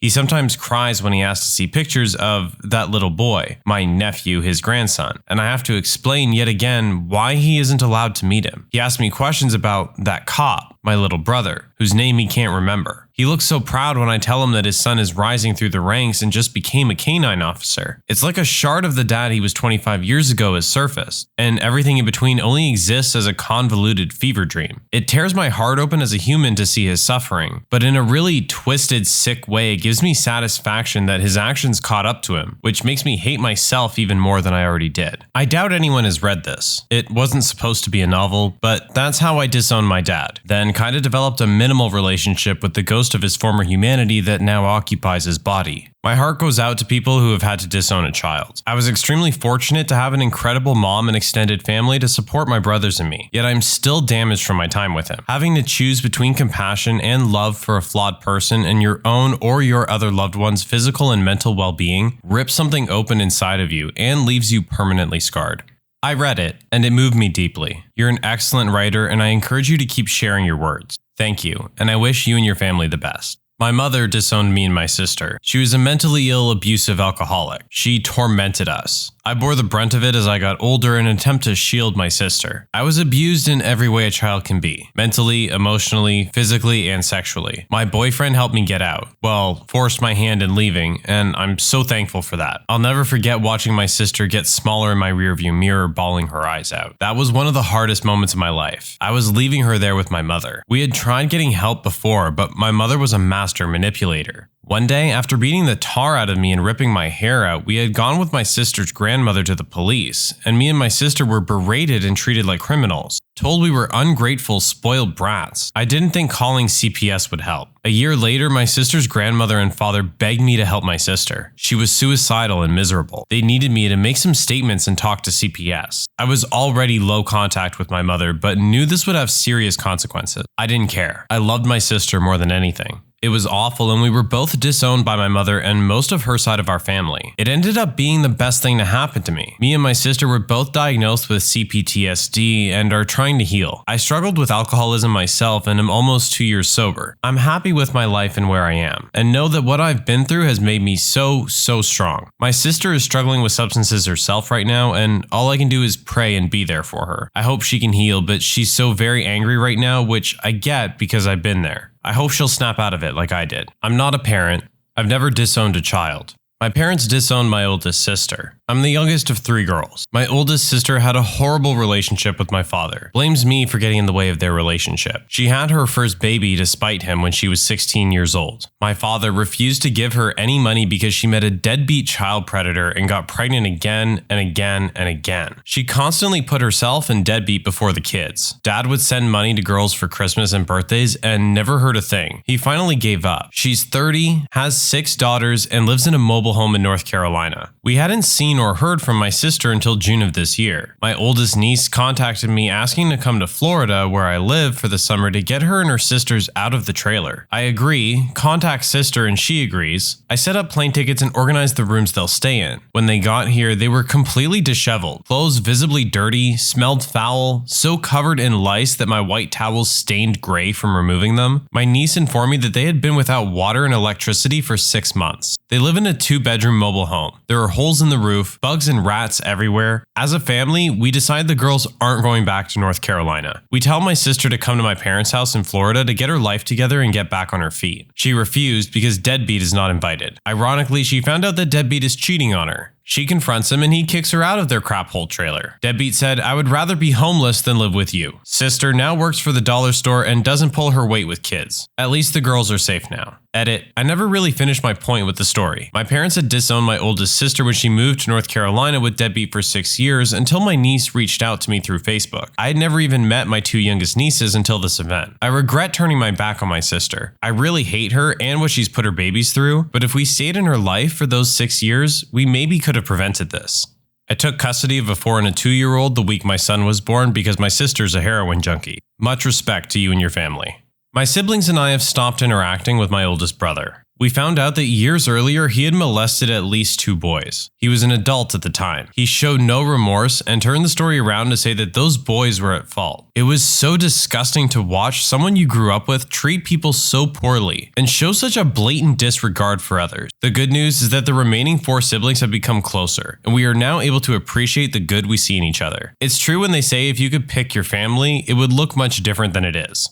My parents disowned my oldest sister. She always struggled growing up more than us. She became a teen mom with a bad older dude, partied a lot, etc. But my parents helped her a lot. They do okay for themselves, but had a no co-signing rule for all 6 of my siblings and I. Still, they co-signed for her house so she could get a head start. She didn't pay the mortgage for almost 3 years before my mom got served in front of all the other nurses at her work. My parents worked tirelessly to try to work out deals where my sister and her family kept the house and got some leniency, but to no avail because my sister never showed up for court dates. During this time, she paid $12,000 for IFE and got pregnant with her 5th kid. When my mom demanded some of the money back, she accused my dad and my brother of beating her sons when my parents took them to Disney World. He didn't, and said she'd file a police report if he asked for money again. They kept asking since it wasn't true. She awkwardly joined us for Christmas and punched my brother in the face during the meal for humiliating her oldest son by asking him if he wanted to work in my brother's company for good pay. Her oldest son is in and out of jail and my brother was trying to help him after his release, but her son said he didn't want a job and got mad. She then called the cops and told them the same brother had illegal guns in his truck, and they came on Christmas night and searched his truck. No guns found. Needless to say, she is not welcome anywhere near any of us, and my mom still cries about it, but refuses to talk to her again.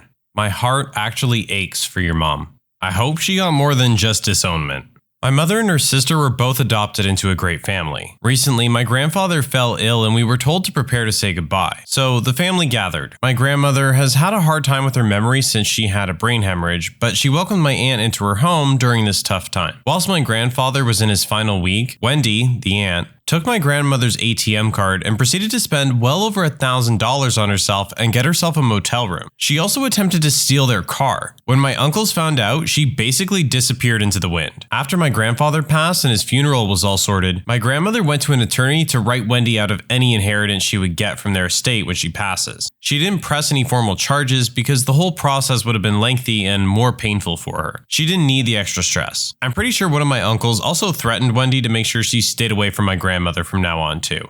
It seems extra appalling when it happens during a difficult time for the family, but it seems also like these kinds of people wait to strike in these high-stress situations. While most of the family were burying my husband's grandmother, his cousin broke into her house and stole her checkbook. Meanwhile, on my side of the family, my cousin ransacked her mother's jewelry and tried to break into a safe in the house while said aunt was in the hospital on her deathbed. Honestly, how do these people live with themselves? I love my son, but he abused me. When he turned that violence onto his sister by choking her, I had to say goodbye. Me too. I caught him when he lunged for her, routinely attacked us. He went to his mom's where he attacked his new stepfather until the stepdad left. My son and I don't speak. You did the right thing. I wish my parents had been as brave as you. Thank you for protecting your daughter. My ex-wife disowned my son. We both married young when I was in the military, high school sweethearts. She became pregnant 6 months into our marriage. I don't think she connected with him at all after he was born. The most she did with him was Instagram photo shoots where she painted herself as #1 mommy. When he turned 3, I left the military. A year after that, she ran for the hills. I remember it like it was yesterday. I sat down with her at a local restaurant to talk divorce plans. We split all of our financials and material items down the middle. We finally got to custody for my kiddo, something I dreaded to discuss because fathers never gain custody in my area, and she tells me, I want absolutely no responsibility. I was taken aback, and I asked if she was sure. She was. That one sentence hurt me more than anything else that had happened during that time. My biological father wanted nothing to do with me, and now I was seeing it happen with my own child, but with his mother. I received full custody and she married within a year afterwards. She had another child too. Her parents tried their best to be a part of his life, but she still does her best to avoid him. He's 7 now and used to it, but I know it weighs heavily on him. It just really sucks, but it's life, I guess. It's better she isn't there if she never wanted to be. He may not know that now, but he'll probably figure it out as he grows up. That's vile. Your son is lucky to have you. I'm sorry that you both have to live with this. I was raised by a single mom. It definitely messes you up a little bit at first, but you grow up and life goes on. I was bitter towards my dad, to say the least. Wondered why I wasn't ever good enough, but then you reach a point when you realize they weren't good enough for you. If she was in his life, it would probably be more damaging to him. My mom was a super mom and brought peace into my life. Gave me all the love in the world. You're the super dad and he's better off just having you. I'm 38 years old. Trust me, one super parent is enough in life. Not my kid, but my sister I raised for several years. I was a senior in high school when my parents had my sister. Completely unexpected. They were 58 and 55. I never really got to know her much as I went away to college when she was 5 months old and was in the Air Force by the time she was 1.5. I saw her twice on leave and got pics, but the way life was working out, we never really got time together. Fast forward, our dad dies when she's 2, and my stepmother's raising her. She was a terrible parent, like the kind that saw one of her kids run away at 16 to halfway across the country, another run away at 15 and get married, and one that is just a loon who spent his life bouncing around whatever hot MLM program was out there as a career. She also convinced my dad to send me to a Pray Away the Gay camp in Tennessee when I was 15. So when my sister was 11 and begging for help, I took leave and went to her. Surprisingly, my stepmonster was happy to get attorneys to drop the paperwork for me to become my sister's guardian and even pay for it. So I'm raising my sister and things are okay until she's about 14. Then I caught her doing these videos online talking dirty to get guys to jerk off. So that was a mess of trying to get those down and suing the people that hired her to do them. Ran away for a week, hiding out at a friend's house. Found her when she was caught shoplifting. A B&E charge at 14, trying to steal the phone of a boy she was dating to see if he was talking to other girls. It happened on base and I managed to talk it out of being a bigger thing. A second B&E charge with friends breaking into the NCO club to try to steal beer. I was told I had to leave base housing at that point. My security clearance was suspended to make sure she wasn't putting me in a position I could be compromised. Still 14. Arrested with stolen military ID trying to get into a bar. 15. Escapes rehab. 15, escapes rehab again. 16, things seem good and she's taking school seriously. At 18, she was accepted to RISD, graduated with honors, and had an actual decent paying job with a web company with benefits and everything. Started getting stoned a lot and lost her job, sold her car to pay bills, lost her apartment, still hadn't bothered looking for work, got her trust fund at 24, blew over $400K in 2 years with nothing to show for it, had multiple cases against her for drugs, was restricted to the state but decided to go follow fish around anyway and sell Molly, got picked up for hooking and possession out of state, was returned to Rhode Island where she was detained and somehow released pending trial yet again. While awaiting trial, she was caught holding enough package for sale heroin to qualify as a distribution charge. By then, I hadn't heard from her for almost 7 years, and only managed to keep up with her reading the police blotter or from the occasional attorney that she had contact me to verify that I would pick up her legal tab. I wouldn't. Against any logic, she was out of prison in under 3 years. I heard she dimed a bunch of people out to make it happen. She showed up at my house asking for a place to stay. I said I couldn't have her in my house, but I'd get her a place for the night and then help her locate a place of her own. That night, she broke into my house, nearly got shot by me while doing it, and tried to spin some story that she was looking for something she dropped in my house earlier that day, despite never actually entering my house. I told her she had to go. She threatened she would call DCFS and tell them I was abusing my kids if I didn't go with her to an ATM and give her all the money I could withdraw. I told her to GTFO before I exercised the Castle Defense Law and dropped her. Took out a restraining order the next day, and in doing so, found out she once again left state when she wasn't supposed to have and violated her parole. So back to the clink. Since then, she's been dead to me. Wow. Just wow. That was a roller coaster of emotions. ER doctors and nurses, have any of your patients surprised you with their amount or lack of pain tolerance? I had a patient with an open tib fib, the bones in the lower leg sticking out, and below that looks like jelly, trying to walk, apparently unaware of how bad his leg was. Of course, he was incredibly drunk at the time. This happened to a guy in my judo class. Spiral fracture on both bones. I didn't see it, but they described it like this. Both of the people were white belts and inexperienced. One attempted osotogari, but instead of stepping past to offset balance and then sweeping his opponent's leg out, he stepped alongside to offset balance and stomped on the leg that all the other guy's weight was on. There was a snap and he went down. He waited 10 seconds or so and said, "I think my leg is broken." Then he briefly tried moving and instead said, "Yep, it's broken." Then he just sat there talking to us calmly while occasionally looking at his ankle. The EMTs were surprised at how calm he was too.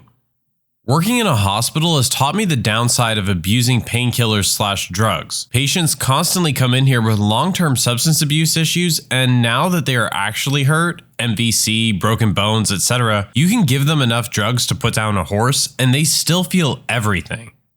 This is one of my biggest fears. I had major back surgery when I was 14, so I pretty much live with constant pain. I will do everything I can to avoid taking a Vicodin so that when I get older and I really start to hurt, I haven't built up a tolerance. The only thing that sucks about it is that the pills expire before I use them all, and so when I really do need them, getting a new doctor to prescribe them is really hard. They always try to treat me like a junkie trying to score, and while it is understandable, it really pisses me off.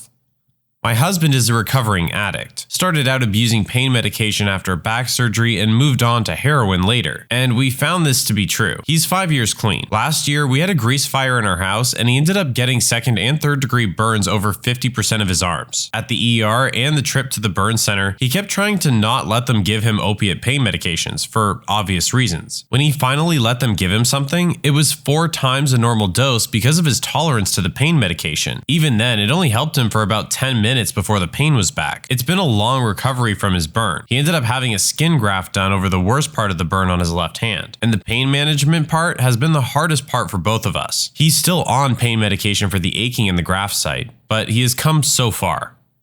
I was a tech in the ER when the EMTs brought in an elderly woman with what they said was a sprained ankle. She had slipped while mopping a floor at work and her coworker had called it in. Turned out she had broken both of the bones in the lower part of her leg, but was sweetly chatting with us. I was impressed as soon as I saw the x-rays. EMTs had no idea and had splinted her ankle over where the bones were broken. Typically, broken bones in the legs, unless there's a huge amount of angulation or displacement, do not cause a ton of pain unless moved. We see that often in the old people with hip fractures as well. They're usually sitting there still and having no pain, but the second you try to move it, they're in excruciating pain. Same goes with trying to bear weight.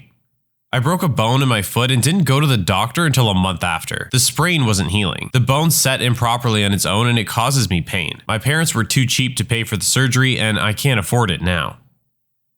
ER doc here. 50-year-old guy with a massive heart attack just lying there chilling. Ask him his pain level, deadpan, just a little. 5-year-old boy with both forearm bones fractured and dislocated, playing on iPad with the other arm. 60-year-old lady slips, falls, and destroys pelvic bone. Just wants one Tylenol and scooches out of bed wanting to walk home. After much convincing, she begrudgingly accepted that might not be a great idea. There are some pretty tough people out there. Why are heart attacks always described as massive? I never heard of any other severity. Always massive. Doesn't anybody ever get a regular-sized heart attack?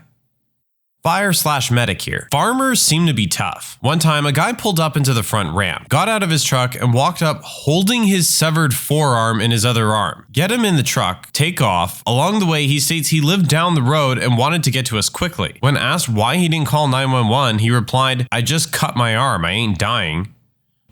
Also had a Battle of the Bulge vet tell me he didn't need a blanket. It was -7 with wind chill.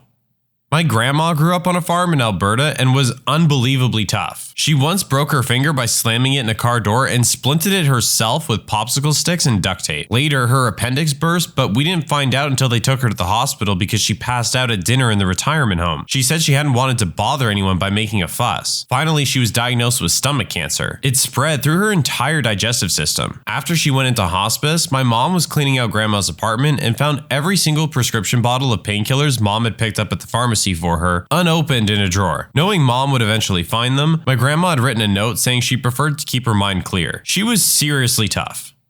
Yep, my old man is a lifelong farmer. A couple years back, he was chasing some escaped calves and while climbing over a fence, managed to break his ankle, which wouldn't have been so bad if he hadn't kept chasing the calves. Rounding them up, got them into the holding pen, and then asked if I would be kind enough to drive him to the ER. Last year, he also nearly severed the tip of his thumb, was mooring his boat and it pitched unexpectedly and the rope got caught. He just superglued it back together. Farmers are tough. For example, a guy near me wrapped around a PTO during the winter a few years ago. He walked away and didn't go to the doctor the next day. He had breaks in both his legs and broken ribs and a massive concussion. My grandpa, who's an 80-ish-year-old rancher, got bucked off a horse. He stood up and it didn't look good. He limped away and said, "Get me a dip." My grandma handed him his chew can and drove him to the hospital. He ended up having a broken leg, 6 broken ribs, a broken arm, and a broken wrist. He's broken each arm and leg multiple times and broken every rib multiple times. Another farmer I knew got his arm ripped off in a baler when he was reaching in to clear it out. This was before cell phones and he was stuck. When night fell and he wasn't home, his dad went out 3 or 4 hours later. The first thing he said was, "Get me a beer and a cigarette, we're going for a drive." Even though he lost a ton of blood, he lived. Farmers, especially old ones, are so used to pain, I guess, they don't perceive it anymore. I know I'm nowhere near as tough as those guys. Not ER, but actually a cashier at a fast food place. A woman ordered 2 meals, and since she was a little older, really old actually, I offered to bring her food to the table so she wouldn't have to wait. I get there and her husband had wads of paper towels stuck all over his arms with electrical tape, and his right hand and part of his face were a mix of blood and second-degree burns. Turned out he was working on his lawnmower and the engine blew up on him. They stopped for lunch on the way to the hospital for the burns and the metal they couldn't get out. He was acting like it was nothing. My grandfather got his finger caught in a lawnmower engine somehow. Went a couple weeks before finally asking my mom if he should get it looked at. Mom said it was green, so of course she said yes. Ended up having to be partially amputated. Whoops. Working as an EMT, I got called to a 64-year-old female slipped in her house, possible sprained ankle. When we got there, the woman is sitting in a chair with her legs stretched out in front of her, but she had long pants and slippers on that covered the entire ankle, so I couldn't really see. When we walked in, she started talking and didn't really seem to be in any pain at all, so I figured this was going to be an easy trip. I kneeled down in front of her to take a closer look, and I wasn't surprised to find that it wasn't just broken, it was messed right up. I mean, the foot was at a 90-degree angle to the outside, and it was also leaned down, so what should have been the side of her foot was facing straight down, and the bone that should have been holding the ankle in place was pushing against the skin on the inside of her ankle so hard that it was about to rip through. I was bewildered at the fact that at that moment she said, "It doesn't hurt, so I hope it isn't broken." She hardly made a peep on the ride to the hospital. 35 miles, very bumpy. Come to find out she had multiple sclerosis, and that made people feel pain differently. That's amazing how she was so unfazed, but I'm very curious now. How does multiple sclerosis make people feel pain differently? Most neurons are coated in something called a myelin sheath. It helps signals move faster. MS strips the neurons of this myelin sheath, causing the signals to move slower. Therefore, any normal body responses would be delayed by a lot. It's especially bad when it happens in the brain, as they cannot repair themselves. That's pretty much what MS is. It's pretty much the body attacking itself, and that's why it's so difficult to treat. That reminds me of my, at the time, 95-year-old great aunt. She fell one night and cracked her head open on her coffee table. She called my house for my dad, asking if he could stop by when he had a chance. We lived right across the street, so my dad ran over to check on her and walked in to see her covered in blood. He called an ambulance, and apparently she was pissed at him and didn't talk to him for a while because he had made such a big deal about it. She apparently had the EMTs cracking up because of how pissed off she was about the blood getting on her new carpet. I was chatting with my physiotherapist one day about pain tolerance, and she said that she once had a maybe ex-cocaine addict as a patient whose tolerance was absolute zero. She couldn't even touch him without him perceiving it as painful, let alone stretch or manipulate his body. She said he was a very challenging case. That sounds extremely tough for the doctor especially. Was that because of the guy's addiction? Cocaine won't do that, but opiates like heroin can cause this. It's called hyperalgesia. Radiographer here. As a student, I met a patient who was a typical little old lady. She came in with far too many shopping bags and walked extremely slowly. She'd been sent by her GP because she'd fallen getting out of the bath a few weeks previous. So we brought her in and took the first image, AP pelvis if you were wondering, and her pelvis was absolutely ruined. Turns out she had slipped and fallen with one leg in and one leg out of the bath and had taken the whole fall on her vagina. Not wanting to cause a fuss, this woman had ignored the pain and carried on her life as normal for weeks, long enough for the fractures to be fairly healed, albeit in a strange way not really resembling a pelvis much more. Old people don't want to inconvenience others. My grandma would have been the exact same. My grandparents came for a visit when I was a kid, 2-hour drive, and my parents find out that my grandma couldn't walk from the car to the house. It turns out that her legs had become paralyzed from sepsis. She was so angry with my parents for calling an ambulance and making a big deal out of it.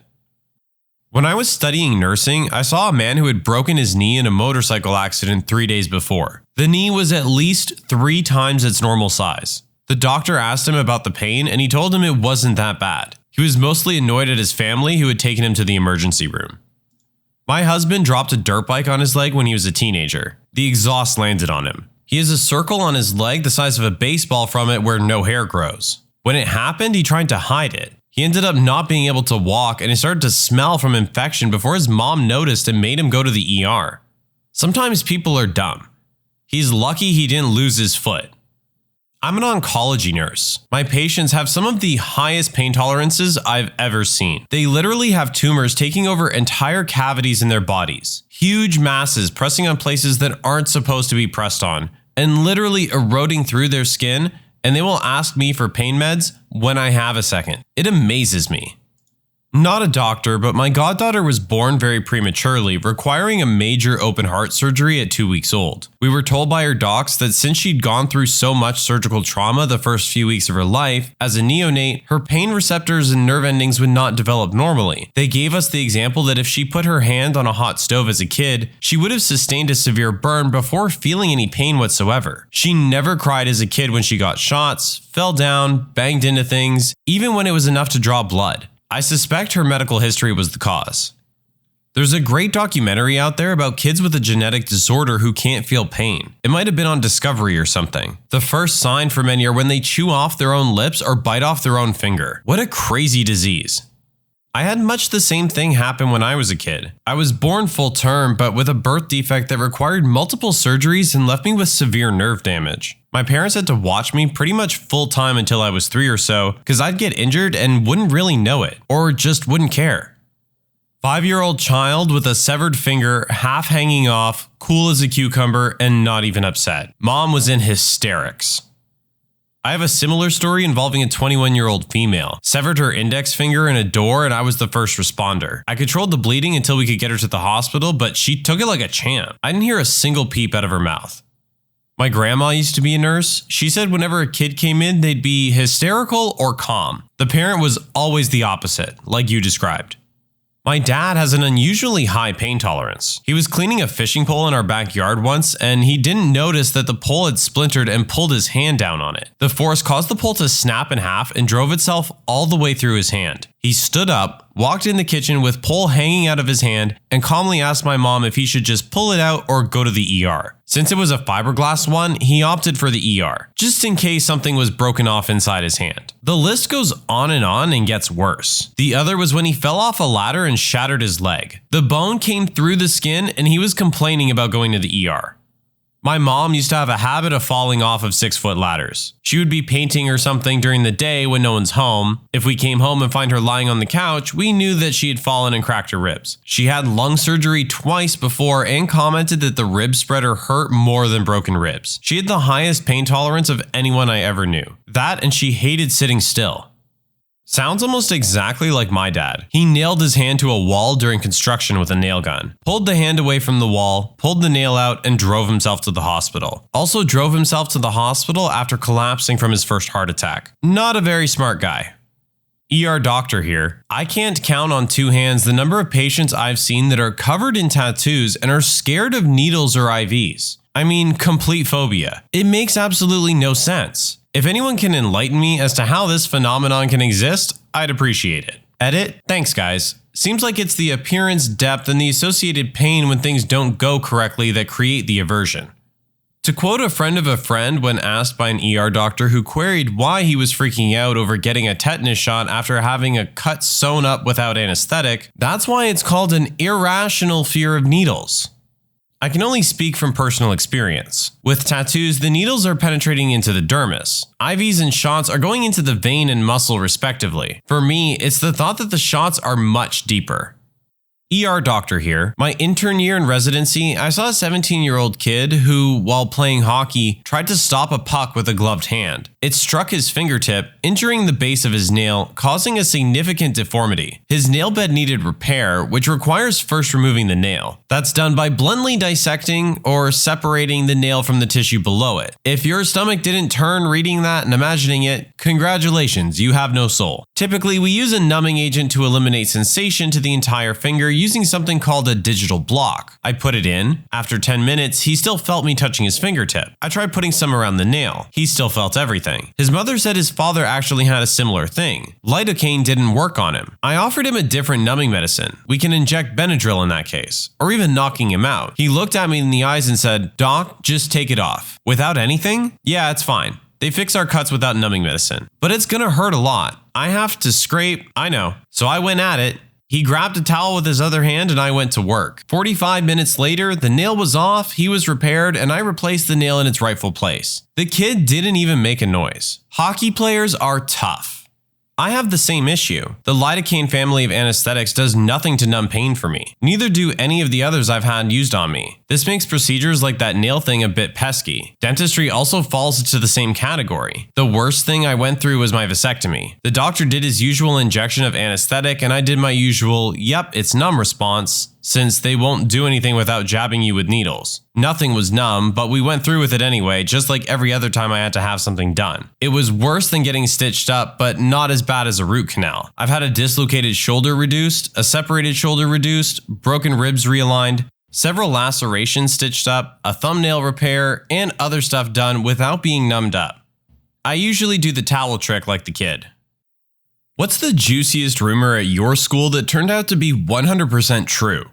New kid comes to high school. He has a funny accent because his parents were missionaries traveling all over the world. He was actually kind of cool. Spoke at least 4 different languages: English, Spanish, Russian, and Mandarin. He was super polite and everyone liked him. Of course, he had haters, mainly the so-called bullies, a concept he never understood. Rumors started that he was well versed in many forms of martial arts. He never denied or admitted to them. One of the bullies decided to find out. He was much bigger than the new kid, and new kid did everything in his power to not escalate the fight. Even took a punch from said bully. Well, guess the rumor was true. Not only did the new kid beat him up, but the bully pooped himself. Most awesome thing I ever saw in high school. Edit. Unfortunately, I was never really close to him, but I had heard from another friend of mine that he ended up moving after high school. Nobody seems to know anything else. I barely remember his first name. It was not an easy one, let alone his last name. So he will live on in memory as that one foreign kid that nobody messed with. Not only did the kid beat him up, but the bully pooped himself. Thank you. This has made it onto my list of favorite things to look at when I'm old. Resource officer was a predator and then murdered his wife after he was fired. He fled and they still haven't found him over 10 years later. He's on Marshall's top 15 most wanted list. His name was Dan Heers and his mother thinks he's dead. The computer tech teacher got caught having relations with a student. He was put on suspension while the investigation was conducted, and he killed himself by running his car into a tree. The science teacher was a predator. Some kid found Viagra in his desk, and he was put in admin leave when they found a used condom in his trash after the search. Then kids came forward. Was not pretty. Science teacher at my boarding school was also a predator. He was caught when he was projecting his computer screen in class and inappropriate material popped up. He was obviously fired, but his wife and adopted son stayed. I can't imagine how hard that must have been for them. I'm 90% sure my former science teacher was also a bit of a predator too. He would get uncomfortably close to girls and try and look down their tops. It was only after I left that school that I heard he got expelled for inappropriate behavior. Later, I heard he had moved to some Asian country to teach there. Who knows what he's up to over there?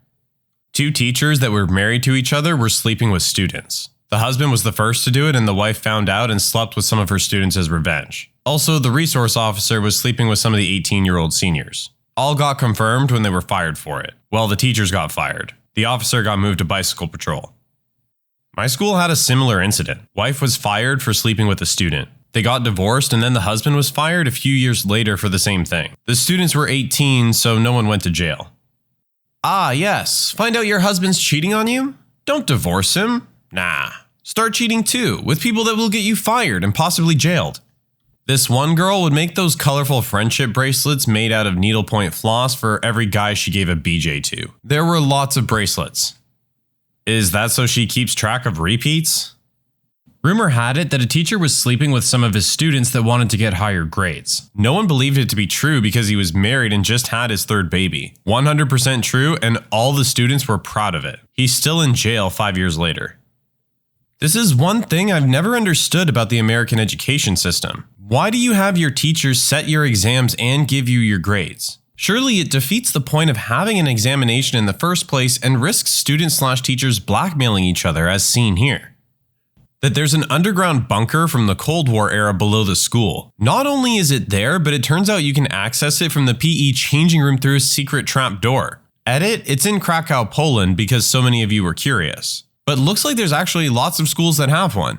Edit 2. Also, it is confirmed to be a bunker, but it was built before the school existed and was most likely emptied by previous owners of the building. My school had one of those as well. The hatch was hidden in the cafeteria kitchen. Its existence was confirmed when our recent American history teacher went down and took pictures for our Cold War unit. He said that most of the tunnel had been filled in with concrete, but there was still substantial walking area.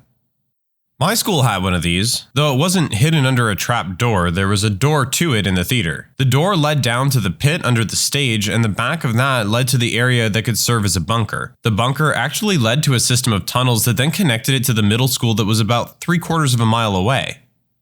Reminds me of my high school. It used to have a coal-burning boiler, and there was a massive coal room that extended out underneath the marching band's practice fields. Some stoners I knew would sneak in there to get high, and they bumped into the art teacher in there. The art teacher had the same idea. Why is it always the art teachers? In middle school, a rumor floated around pretty much most of the school that the principal had a consistent record of sexual assault. And what do you know, he got arrested for sexual assault when I was a freshman in high school. It was all over the news and everything. The government/politics teacher at my school quietly retired because it was sort of an open secret that the girls could get a better grade in his class by wearing low-cut shirts. I don't know if he ever did anything though. A younger male teacher, upper 20s, newlywed, was having sex in his classroom during lunch with an older female teacher, married in her mid-40s. A student caught them and filmed it and pretty much blackmailed them into turning themselves in. Well, at least he was sleeping with a teacher and not a student. Well, that's a plot twist I could get behind. A student used blackmail to get the offenders to do the right thing for once. At one of the schools in my country, someone caught the principal and some other teacher having sex. They dragged him all over social media and they ended up ruining his life. The guy killed himself. We had a Spanish teacher who would keep giving random financial/business advice during classes. One day, he tabbed over to his stock trading homepage and accidentally revealed that he was a millionaire. Rumors about his past started circulating. Around graduation, some students found old newspaper articles confirming that he was a former meth dealer who had spent time in jail. Was a seriously cool guy, actually. That would be a good Breaking Bad spinoff. We had a physics teacher who was rumored to be a millionaire as well. It was said that he had a hand in the development of MRI machines in his younger years. I know he himself had stories about working in the lab of an MRI factory, so I'm pretty sure it checks out, even if he never said how much money he had. Either way, the rumors were that he had enough to retire anytime he wanted, so it was probably a lot. How the heck did a former meth dealer get teacher certification? I don't know if I buy this one. If he hadn't been caught, it would make sense, and maybe he gets a job if he has a drug possession prior. But having distribution on your record and then getting a post-prison teaching gig doesn't add up. Two sports teachers were having an affair with each other, even though one of their spouses was already a sports teacher in the same school using the same dinky office. Rumor was confirmed when the two dudes had a fist fight in the basketball court. I feel like every PE teacher I ever had was plowing another member of staff. Edit, I should mention I was homeschooled. That the school district security guard would let you get away with anything if you gave him some coke. He later got caught and fired for it. If anyone else went there, it was at Desert View High School in Tuscan. Edit, I was talking about cocaine, not the soda, for those who didn't realize that. And on a serious note, it's all about the Dr. Pepper. The wood tech teacher was married to the French teacher and they had a child. The PE teacher slept with the French teacher, and the wood tech teacher went into the PE department and threatened to beat the crap out of the PE teacher with a cricket bat. I believe this was during a normal school day, but it was before my year started there. A second PE teacher got involved and stopped it, so everyone kept their jobs. Later on, the wood tech teacher married the geography teacher and they had 2 kids, whilst a third PE teacher cheated on her husband with the second PE teacher, and every Wednesday, an hour before lunch, I would see PE teachers 2 and 3 through the window of my science classroom. They would get in a car and leave together. Sometimes I would see them come back, and sometimes I wouldn't. I jokingly pointed it out to people before anyone else caught on, and later they became a couple that was known to students.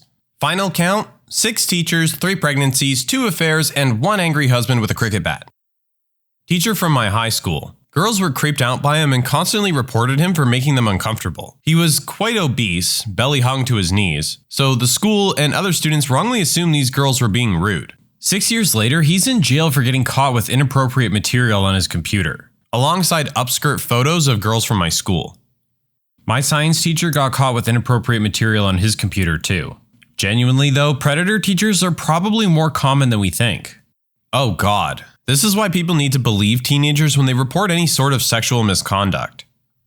Something similar happened at my high school in South Texas. Pretty much the same story, but the teacher was an older man. I never had him, but some friends of mine always said he made them feel uncomfortable. Was outed as a predator a few years later when they found inappropriate material on his computer. That there was a girl in the boys' bathroom giving BJs for $10. There really was, and she got expelled. $10? That's way too cheap considering the risk. Girl in my class did this only for free. Came back to class after lunch bragging about how there was a literal line of guys and she'd blown 12. A girl blew the whole basketball team after a game. Don't know the exact details, I just know the girl left and 3 kids got expelled. I'm not naming the high school for privacy reasons. The reason they got expelled was because it was a Catholic school and they did it in the locker room. My 6th grade math teacher was super creepy. He would assign seats randomly, but always place the girls in the front of the classroom. Did the whole lingering stare thing and was always trying to get people to hang out with him during lunch. I never did, but he was married and has a baby, so no one really suspected anything of him other than being creepy. Fast forward about 7 years, the teacher ended up being a predator. He had an ongoing relationship with a girl that began when she was 13. Based on what I could see from the various news articles, she was either in my year or the year before me. The police came to arrest him in the middle of his class, cuffed him in front of his students, and then had to walk him throughout campus in cuffs to get to their car. I don't feel bad for him at all, but I can't imagine how his wife and son must feel.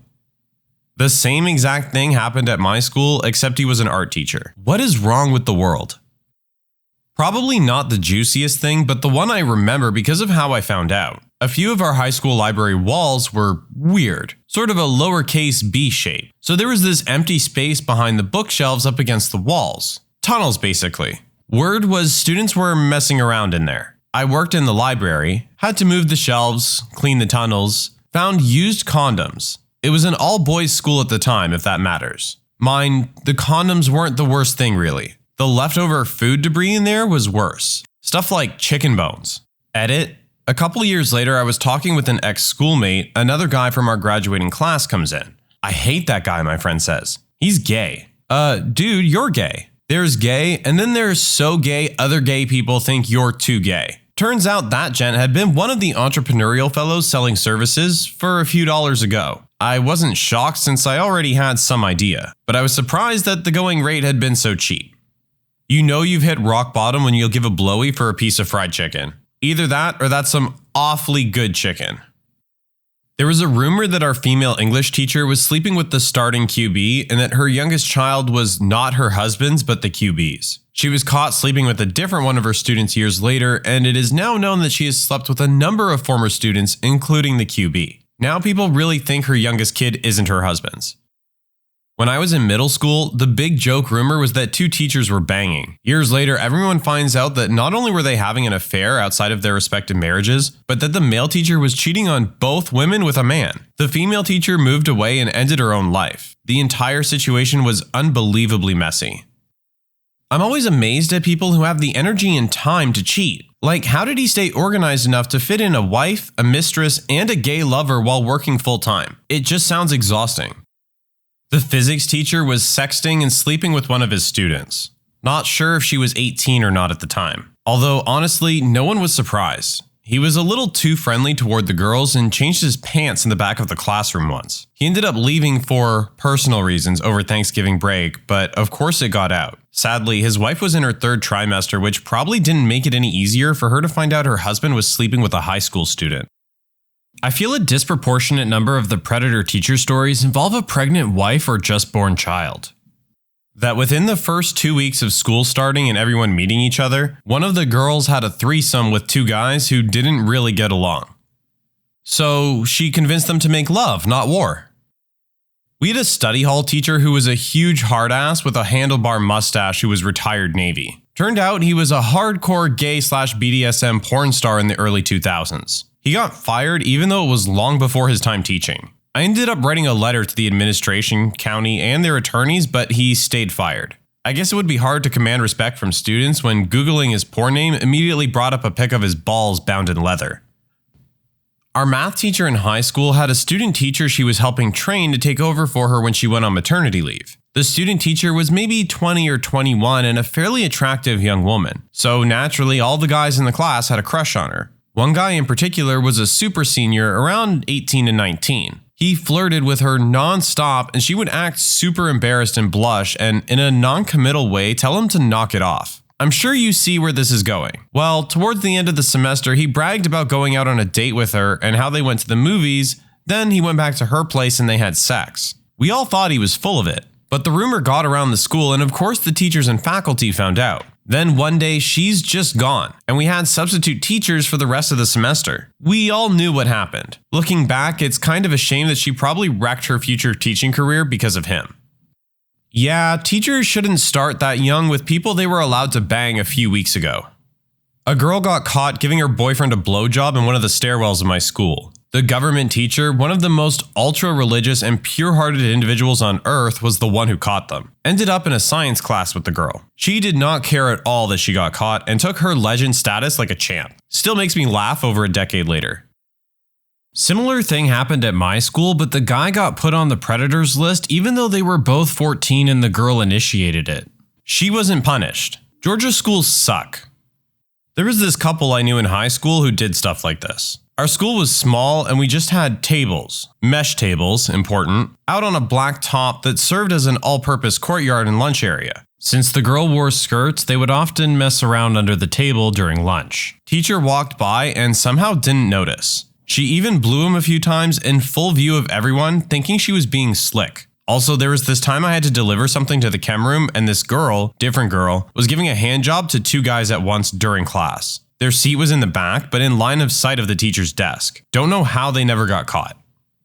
Very attractive, married with kids PE teacher was screwing very attractive, married with kid English teacher. We all thought they were just very flirty people, but nope, full-on affair going on. I call bull. I've never seen a remotely attractive PE teacher.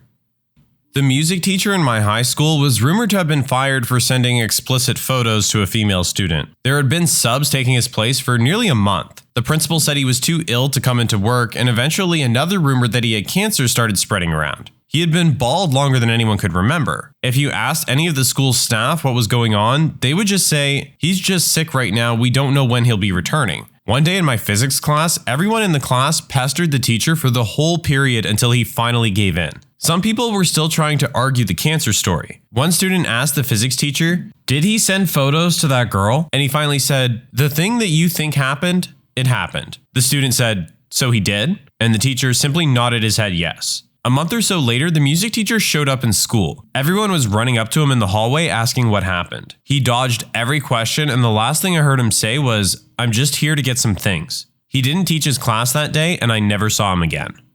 What's the most significant "you just messed with the wrong person" moment you've witnessed or experienced? I stopped in Reno overnight while moving across the country. Had everything I own in a little beater I bought for the trip. All night, I'm keeping an eye on the parking lot. There's a cop car in the lot. Sure enough, late that night, I see a shady guy walking slowly along the line of parked cars, scoping them out. To my surprise, he decides the cop car is the one he wants to break into. So he takes off his shirt, wraps it around his arm, and starts hitting the window with his forearm. I call the front desk and let them know what's going on. The lady says she's calling the cops. I tell her it's a cop car he's trying to break into, and ask if there's a cop staying in the hotel. She says that she'll check. About 30 seconds later, a very angry man in his boxers thunders out of his room and tackles the dude. He messed with the wrong person. Why of all the cars would he decide that the cop car was the one to break into? That just sounds like a bad plan from the start. My father recently told me a story about this jerk who he works with driving trucks for different distributors. They have no smoking areas because of food productions and things like that, but this jerk decided to smoke there anyway, putting his butts out in a styrofoam cup. Anyway, after a while, his truck was loaded, and he decided to just throw the cup out the window after getting his truck, when a man walked past and asked him calmly to pick up the cup and put it in the bin. To which this intellectual giant of a driver says, "If it's so important, why don't you put it in the bin?" before driving off. Without making much of a reaction, he picked it up, walked to the bin, then makes his way back inside. When my father gets back to the main truck depot, he sees this driver getting yelled at by his boss. Turns out there was a conference being held with some overseas members of the company and the CEO. The CEO whom was told to pick up the cup. They instantly barred the driver from the site and all associated sites, and my father's boss had to jump through hoops to not lose the contract renewal. I can't imagine the level of ecstasy that CEO would have felt during the whole situation, knowing that this prick doesn't know who he is. When I was a senior in high school, I was at some house party. There was this chick named Rachel there, a notoriously crazy girl who was known for causing trouble anywhere she went. She was also a pretty big girl, maybe 5'9" with broad shoulders. Anyway, out of nowhere, she just starts screaming at another girl, Sarah, a shorter, skinny thing, who was honestly on the other side of the room doing absolutely nothing. Rachel gets up in her face, starts cussing her out, and pushing her multiple times, obviously just trying to start something for the heck of it. Rachel finally decides to throw a punch, and I kid you not, like a flash of lightning, Sarah just launches at Rachel, starts beating the crap out of her face, knocks her on her butt, and strongholds Rachel's hair and starts slamming her skull on the brick fireplace in the house. I think she must have knocked Rachel out for a minute, because Sarah decided she was done and just stood up and walked away. Turns out Sarah's older sister was a competitive female boxer and showed her a thing or two about fighting. Lesson learned, just because they're small doesn't mean they can't beat the crap out of you. There's this old, miserable looking man with a nickel who seems to just ride the subway all day. The nickel man only seems to have one purpose in his life. He sticks out his hand with a nickel on his palm and he just points it at you. It's like he's asking for you to look at his plain old nickel. He's like a reverse panhandler. One night, I was coming home drunk and saw the nickel guy. He was doing his usual rounds and he came to me. He stuck out his hand and like usual, you just let him be. But I was tipsy and I pulled the nickel out of his hand. Within seconds, he went from normal nickel guy to crazy rip your face off yelling angry gorilla man. Once I put it back, he became normal nickel guy again. I was mortified. The nickel's obviously very important to him. He just wants to show it off. One night during my junior year of high school, some of my buddies came by and asked if I wanted to go party with them. I didn't know the person throwing the party, but I said screw it and went with them anyway. It turned out to be one of the most surreal nights of my life. We got there and only knew a handful of people out of the 50 or so people that were there. There were a lot of people from different schools, so I knew that eventually something was going to happen. Soon after, one kid, we'll call him Ron, pulls out a piece and starts bragging about how his parents bought it for him and no one should mess with him. Then he starts pointing it at people to show off the laser sight on it. The guy throwing the party, we'll call him John, saw this and told him to stop pointing it at people. Ron said something like, "Screw off, don't tell me what to do, I do what I want." It got a little heated, but then it all seemed to get worked out and Ron put it away. About 5 minutes later, Ron had the piece out again, and trying to be slick and prove he was a bad boy, pointed it right at John's back. When he did, John just happened to turn and saw Ron pointing it at him. I don't remember his exact words, but John said something to the effect of, "Oh, you want to mess with me? I'll be right back." He started jogging to the house. We were in the front yard. And I told my friends, we need to leave. This is about to get crazy. While John was jogging to the house and while he was inside, Ron seemed confident at first. But then he realized he'd gotten himself in a terrible situation and started to walk quickly to his car. John was not far behind, however, with a much bigger piece of his own.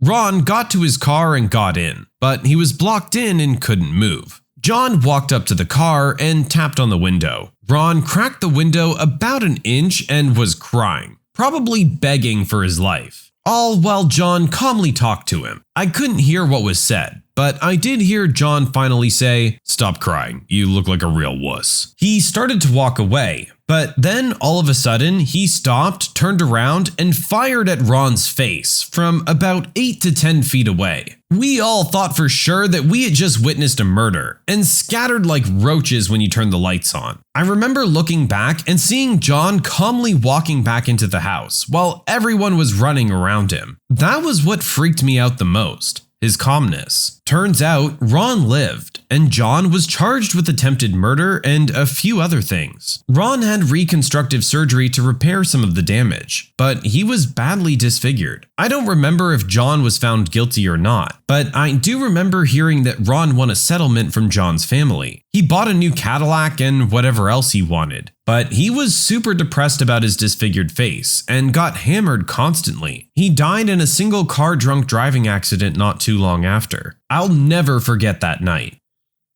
That got insanely out of control. Those are not toys. You don't just wave them around, and you definitely don't use them unless it is absolutely necessary. I live in front of a hospital parking lot. Some guy in an expensive car cut in line. A lady in a van was super peeved and kept honking. He got out to calm her down. She got out, ripped off her wig, and started screaming and pointing at the cancer center entrance. He looked like he wet himself and got back in his car. Still stayed where he cut in line though. My father and his brother, who were both 6'6", were riding in my uncle's tiny little Chevette, and a guy got road rage and chased them into a parking lot. You could almost see the guy fill his pants when they unfolded themselves out of the car. My dad always tells me this story of how you should never get out of your car after a road rage incident. My mom and him were driving to the city when another driver didn't give my dad the right of way. He almost crashed into my parents, and my mom was pregnant at the time. So of course my dad was angry out of his mind. My dad, being a pretty big dude, wasn't exactly someone to mess with, but out of the little car that almost crashed into my parents, got a man that my dad described as a freaking giant. Dad quickly got back in the car and kept driving. He always gets embarrassed when he tells the story, because my mom still laughs at the face he made when that giant got out of his tiny car. Two drunk guys were bugging this local busker, trying to get him to fight them, saying all sorts of racist stuff. The busker was black. The busker just lost it. Obviously, he had to deal with a ton of drunk jerks. He picked up his guitar and hit one of the drunk guys across the face with it. I called the police when I saw it, and later got called in to give evidence against the drunk guys, who got arrested, saying that they started it. I mean, hey, you got what you asked for. I was covering a hockey game as a sports reporter when I saw the single best retaliation of my life. In my state, if you're female and you want to play hockey with the boys, you can. Typically, the serious girl hockey players will play in these leagues because the girls-only hockey leagues are kinda crap. There was this girl named Alex who I covered since she was a freshman, and she was really good. She'd played since she was a kid, was on some really good travel teams, competed in national camps, got a college scholarship for the sport, and played 4 years in college. Anyway, during her junior year, I'm covering an away game at this crappy arena, and her school is playing one of its rivals, so I know it's gonna be a chippy game. It did not disappoint. This big tough boy notices she's a girl, or had played against her before, and spends the first 2 periods basically trying to intimidate her by checking her hard into the boards whenever she has the puck, and generally doing all the things you know someone is doing to antagonize you. Now, I've seen this girl play, and I know she isn't going to tolerate that, so I just sit and wait for the moment that she snaps. It comes in the 3rd period. The jerk comes running full speed from one side of the ice to the other and gives her one of the worst cheap shot checks I've ever seen. She hits the boards hard, lands on the ice, and the crowd yells because the refs either didn't see it or didn't care, and the play breaks the other way, so everyone else is moving away from them. She doesn't miss a beat though. Calmly, I watch her pick herself up, and the jerk hockey player must have said something to her to cause her to snap, because she takes her helmet off and goes his way. At this point, I can tell he thinks he's going to dismiss this sweet little girl and tell her to play with dolls or something, but he never gets the chance. She socks him right in the jaw and starts beating the crap out of him. It was absolutely amazing. He must have had maybe 50 pounds on her, but she didn't care and beat his butt handily. And because the refs were on the other side of the ice, it took a little bit of time to break them up. She got ejected, he got ejected, but he sulked out of the arena knowing full well he got his butt kicked by a girl. It was phenomenal. Two kids about 11 years old were bullying this 9-year-old kid by instigating their little sister to go hit and kick him, with the threat that they would beat him up with a hockey stick if he retaliated. The poor 9-year-old pleaded with them to stop, but when they wouldn't, he charged the kid with the hockey stick, took it from him, chased them off, and threw the stick over the fence, then continued to saunter home. I witnessed this from about 50 feet away at age 13. It took place in about a minute, and while I was contemplating a way to help the kid out, he just took matters into his own hands like a G. That kid was not one to mess with. When I was about 10 or so, there was a cricket in my house that I shot with a Nerf gun from a prone position. It dodged it, then jumped at me, and I got up in a panic so fast, the gun flung from my hand into the kitchen, breaking a few glasses. I never messed with crickets again. Didn't you know? Crickets are vicious, dude. I was working in a sketchy part of Albuquerque when I realized a guy was following me through the parking lot. I started walking faster and so did he. I knew I wasn't going to get to my car before he reached me, so I took a knife out of my purse and turned around and shoved it in his face and yelled, "I'm from Wisconsin, I can gut a deer!" The dude took off and I got in my car shaking. That's a really scary moment. I'm glad you were able to defend yourself and got away safely. I lost it at a Subway a while back. This story isn't about me losing it at a person myself, but I found someone who could and did. The Subway I go to is inside a skating rink, and on this day, it was flooded with newly pubescent boys thinking that treating people like absolute crap is how you act like a macho man. One girl behind the counter was near tears, and the other woman was trying to hold her own ground against a bunch of around 13-year-olds. It was stuff like, "You witch, I didn't ask for mayo. Are you blind? For crap's sake, that's not toasted enough. When I get a job, I'm going to be making more than you." Just a taste of some of what I heard. So I went out to the lobby of the skating rink and found a woman nearby and asked her if she was with the boys in Subway, which she was, and then I told her to follow me. The look on the boys' faces when she let out her angered screech after listening to them was friggin' priceless. She made the boys pay for their own food. One boy didn't even get to finish making his sandwich, with the woman saying, "Wrap it up how it is and he'll pay for it." And from what I gathered as she practically dragged them out of there was the boys who weren't hers, she was going to speak to their parents, followed by strong protests as she told them to pack their crap, as she was taking them home early. I left the girls at Subway a nice tip and they gave me a cookie. Never mess with an angry mom. I would have loved to have been a fly on the wall at that moment. That's gotta be the worst kind of jerk there is. The group of 13-year-olds who think they've just got the world figured out and that they're better than you even though they have not accomplished anything. Their kryptonite is their mother, and I love watching that moment. When I played hockey, I got kicked out of a game early, so I had to watch it from the stands. A guy from the other team was chasing one of my teammates around the ice, slashing him, trying to get him to fight. Finally, my buddy dropped his gloves and proceeded to give this dude a man-sized butt whooping. That teammate went on to become an enforcer in the NHL. We're getting a lot of hockey stories today, but I guess that is the one sport where you're technically allowed to fight the other team. After drinking and partying in the haunch outside our base in Japan, my friend and I went to the on-base taxi stand to go back to the barracks. We hail and start climbing into the first open cab we see. This drunken white guy was running for it, but we beat him to it, and we didn't even see him. Anyway, he's furious and starts yelling at us. 2 girls, 1 Latina, the other black. "You stupid friggin' N-word!" And then a group of about 6 black sailors come around the corner to the stand. I don't know how it happened. Maybe Paul Mooney summoned them. Anyway, white guy changed his mind and ends up walking/running to the ships. A fight didn't end up breaking out, but he came really close to getting his butt whooped.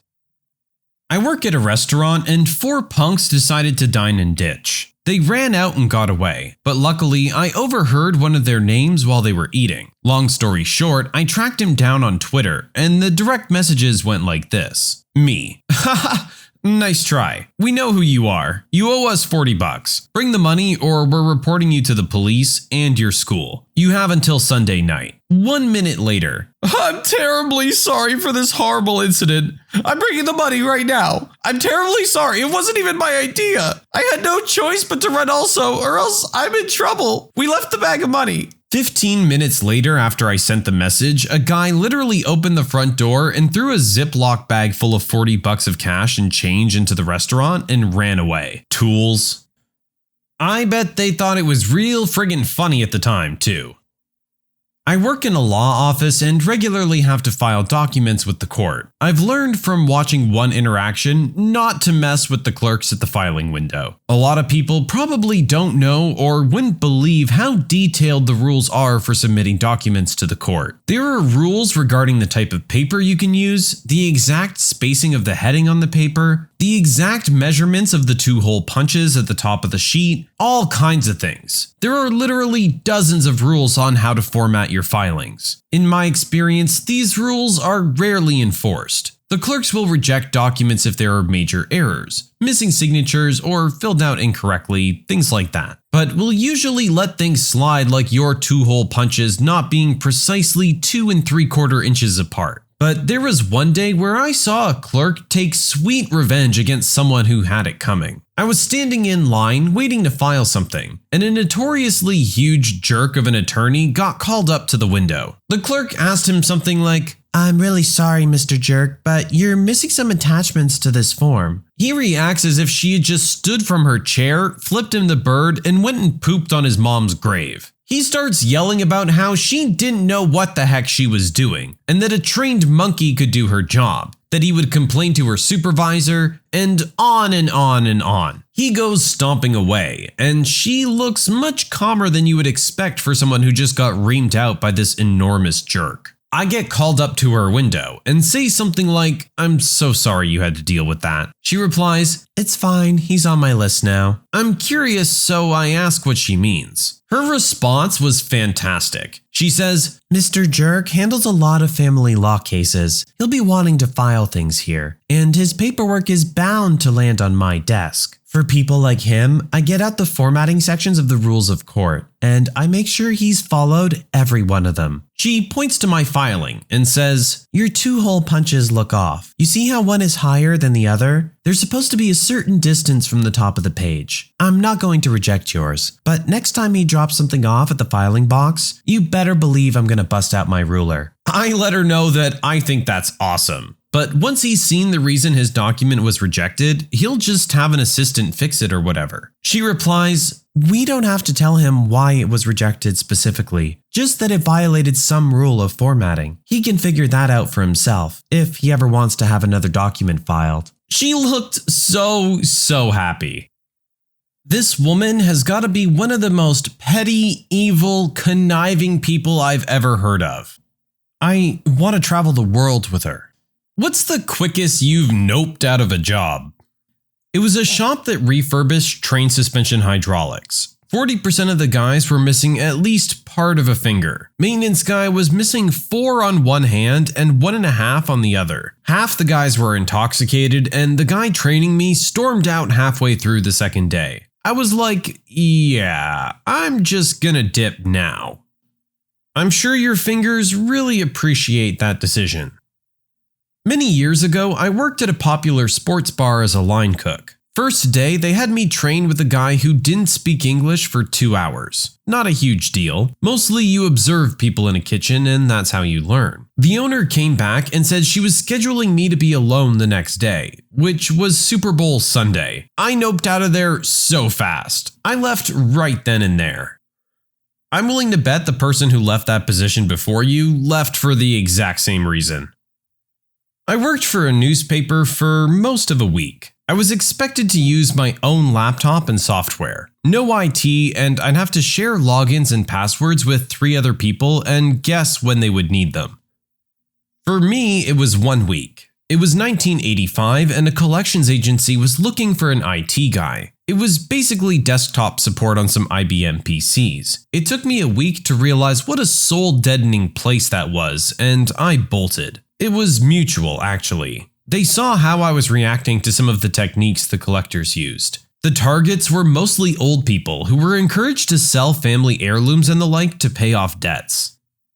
3 days after my 2-week training, I was supposed to be a seasonal temp worker for a national propane company. The job distribution and training consisted of taking calls off hours for people who wanted refills and acting as a messenger service, referring their contact info to their local store when they opened the next day. Easy peasy. When I got out onto the floor, I found out I was actually expected to be a dispatcher for drivers, and also the first point of contact for all emergency situations. Things I had never been so much as briefed on in training. My first shift, I had to field a call from a local police officer who was on site to a horrific propane truck crash. I got to wake the guy's district manager in the dead of night, tell him his worker was deceased, and the overturned truck was blocking a few lines of the freeway, and the police were trying to get a hold of him. That was just the start. One customer got the smell of garlic and eggs in their house, and I got the call. "What do I do, Mr. Dispatcher?" "How would I know? Get out of the house ASAP?" Another customer, "The CO detector is going off." I got the call, instead of 911 for some reason. I had zero interest in being an underpaid, not trained emergency dispatcher. It's the only job I took off on without giving a 2-week notice. I was nice enough to finish out my shift on the 3rd day, but that was it.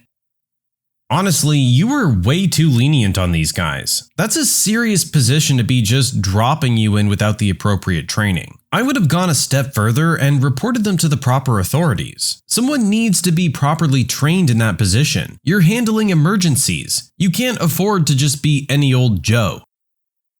I went into an office for an interview. They said they had several positions available and I wanted to do some admin stuff. Well, after the interview, they told me to get into a van to do the next part of the process. Turns out we were driving an hour away so I could shadow one of their door-to-door salespeople. They would ask residents to go into their basement to check their hot water heaters to see if they were eligible to replace them with their company's own. I felt pretty uncomfortable about this, and pretty peeved that my whole day was gone doing this. The worst part was the girl I was shadowing spent half the day sitting around in the truck reading magazines, and just waiting for people to come home from work. I was sort of asking questions about the job, and she got defensive and said, "Well, I decide if you get this job or not." To which I replied, "Yeah, I don't know if I want to do this." But she kept insisting that it was her who decided if I worked. I don't think she understood that I meant I don't want to do this crap, period. What a waste of a day.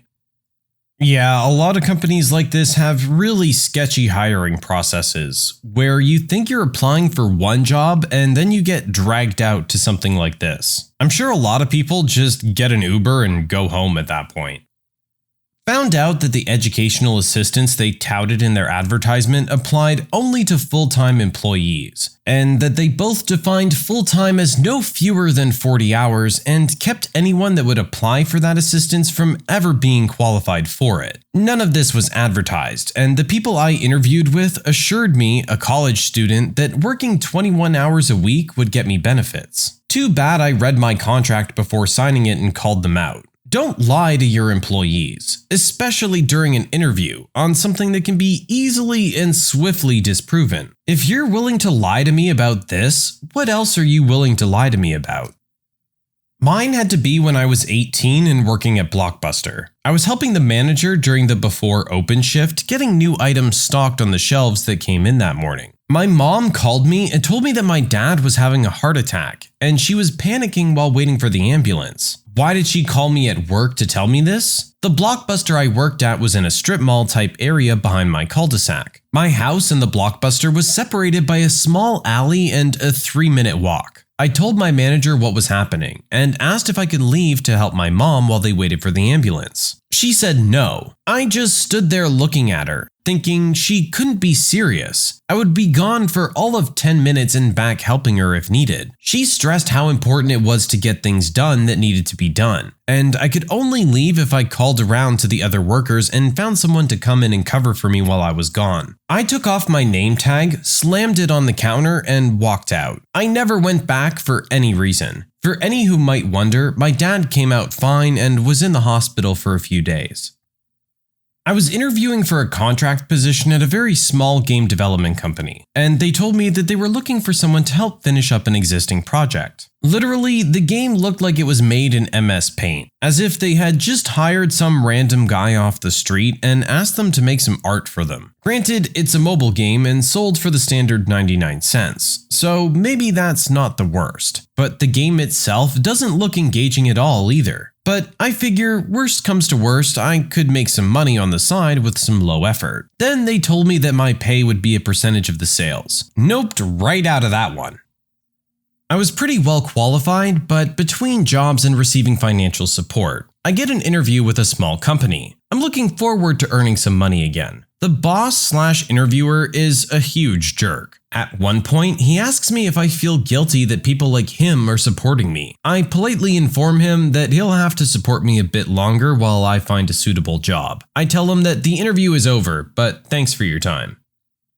I went for a trial shift with a door-to-door sales company. The guy I was partnered up with told me that if he didn't make above the target sales, he was coming out with the equivalent of £3 per hour, which in the UK is well below minimum wage. This was a commission-only, self-employed role. Noped all the way home that day. Here's another example, guys. Just avoid that door-to-door stuff. It's never good for you as the worker. I worked in a bakery. It was my first day, so I get there in the morning to meet everyone. Then they have me grease up the baking trays for the others to fill. I lift up the first tray and like 10 to 15 cockroaches just scatter everywhere from under the tray. I tell the guy showing me the work that there were cockroaches, and he just shrugged. This was all in the back store. Customers were 10 feet away. So I tell the guy I'm not feeling too well after about an hour of doing that, and I head to the bathroom. When I come out, I told him I couldn't do that job, and he told me to get a real job then. So I left and got myself a proper job. I hope you called the health inspector too, 'cause that's just gross. I had an interview at what I thought was a regular steakhouse in a new town I had just moved to. The interview went well. It was just before the restaurant opened, so it was pretty empty. At the end, a waitress starting her shift walked by in buttless chaps and a thong. Turns out that was their uniform. The manager called like 30 minutes later saying I got the job. I had to politely decline that one. Back in college, I used to work part-time as a nanny. One summer, I landed a really sweet-sounding 40-hour-a-week Monday to Friday nannying job, looking after a baby and toddler. I was super excited about all the money I was going to make working that many hours. But the weird thing about this job was that the unemployed dad was also going to be at home with me. He was supposed to be spending all his time looking for a job, and I was watching after the kids while the wife was at work. Literally that first week, on day 2 or 3, he starts hinting about his marriage problems and how his wife sleeps on the couch. The next day, he asks me to try out his fancy new massage chair. I reluctantly agreed, and he just stared at me while I laid on this vibrating chair and was like, "Oh yeah, nice. Great, thanks." He then offered to give me an actual massage sometime, and maybe I wouldn't mind giving him one too. On Friday afternoon, I went home, told my parents who I was living with for the summer everything, and my mom called the guy and told him I wasn't coming back the following Monday, or ever. He then sent me a text message saying he was disappointed in me. Ugh, and his poor wife. This guy just sounds like a total creep. You definitely dodged a bullet on this one. It was my first day working for a family business that had just bought the equipment necessary to install underground fiber optic lines. They had previously been realtors, but had read an article in an entrepreneur's magazine that said $1 million a year gross was common. They pulled their 14 and 17-year-olds out of school to act as laborers, and the mom and dad were going to run separate crews. I was their first employee hire. As I was setting up my bore path, the mom told me we didn't need to expose an electrical line. We would just drill a few feet underneath it and we didn't need to expose it. I told her that was ridiculous, reckless, and dangerous. The husband then came over and wanted to fight me for insulting his wife. And not 30 seconds into his tirade, the 14 and 17-year-old drilled directly into a large electrical line, which pops the transformer and sounds like an explosion. As I was walking away, the father went from wanting to fight me to chasing his 17-year-old around with a retention pond. The mom was begging me not to leave. Nope. I was unemployed for a couple months and started applying for pretty much any job I could do. This one was a basic small biz IT support contractor. The employee the interviewer introduced to me mouthed "run" when he turned his back. That was enough for me. Shout out to the employee though for giving you the warning. For me, it's when I was cold calling people about injury claims. Have you been injured in the past 3 years? That kind of thing. The thing that really irked me was that all of the people I called in those 20 minutes were polite, said they're not interested, and they were just sitting down for dinner. I quickly realized it was a horrible job, and I was in no way cut out for it. I left after 20 minutes and just walked out the door without a word. I went to my orientation at a boot factory. They're government contracted and so pay minimum wage. So I figured I'd work there a while and look for something better. After we do the usual paperwork signing and such, we're taken as a group onto the factory floor for a tour. It's hot, it's crowded, it stinks, and everyone working looks annoyed by our presence. Okay, I guess not everyone loves their job, right? No biggie. I'm sure this won't be so bad. Then our guide informs us in no uncertain terms that our coworkers quite often give new people bad information to get them in trouble or to make them mess up. They'd even be the ones to rat you out. Then we were told our foreman is the type to yell for no reason, ask people if they're drunk in an accusatory way for no reason, and is generally a giant jerk. I took a few moments to think after these last revelations and said, nah, and walked out of the building without a word to anyone. Screw that, Captain. I'm not putting up with all that for $8 and some change an hour. I work as a nanny, but when I first got into childcare, I was just babysitting. So it was my first night babysitting for this one family. Things went well, changed some diapers, put the baby to sleep, and that was about it. The parents come home and are very drunk. They asked me to stay for a little while after they got back, which was weird. Then they offered me, a 16-year-old at the time, a drink. Feeling a little pressured, I took it and just sipped on it. Then the mom got really close to me and says I probably shouldn't be driving home after having a drink. Once again, feeling a little pressured, I was thinking about accepting. So I asked if I'd just be sleeping on the couch. I'll never forget her next words to me. She says, "Oh no, honey, you'll be going to bed with us." I noped out of there so fast. I think I ran to my car, but it was just kind of a panicked blur. I left my purse there and everything. Second day at Rue 21, and the managers plus other coworkers all went out to lunch together and left me alone in the store. I wasn't able to ring anybody up yet, and the store was packed. I just walked out. When I was 16, I had an interview at a local pizza place in a not so good part of town. I was hired, and as I was walking out, 2 guys came in and robbed the place. The manager gave them the money in the register and they ran out. I looked at him and he said, "You get used to it." I never went back. Yeah, I don't blame you either. If it's that frequent of an occurrence, it's definitely not a safe place to be spending a lot of your time.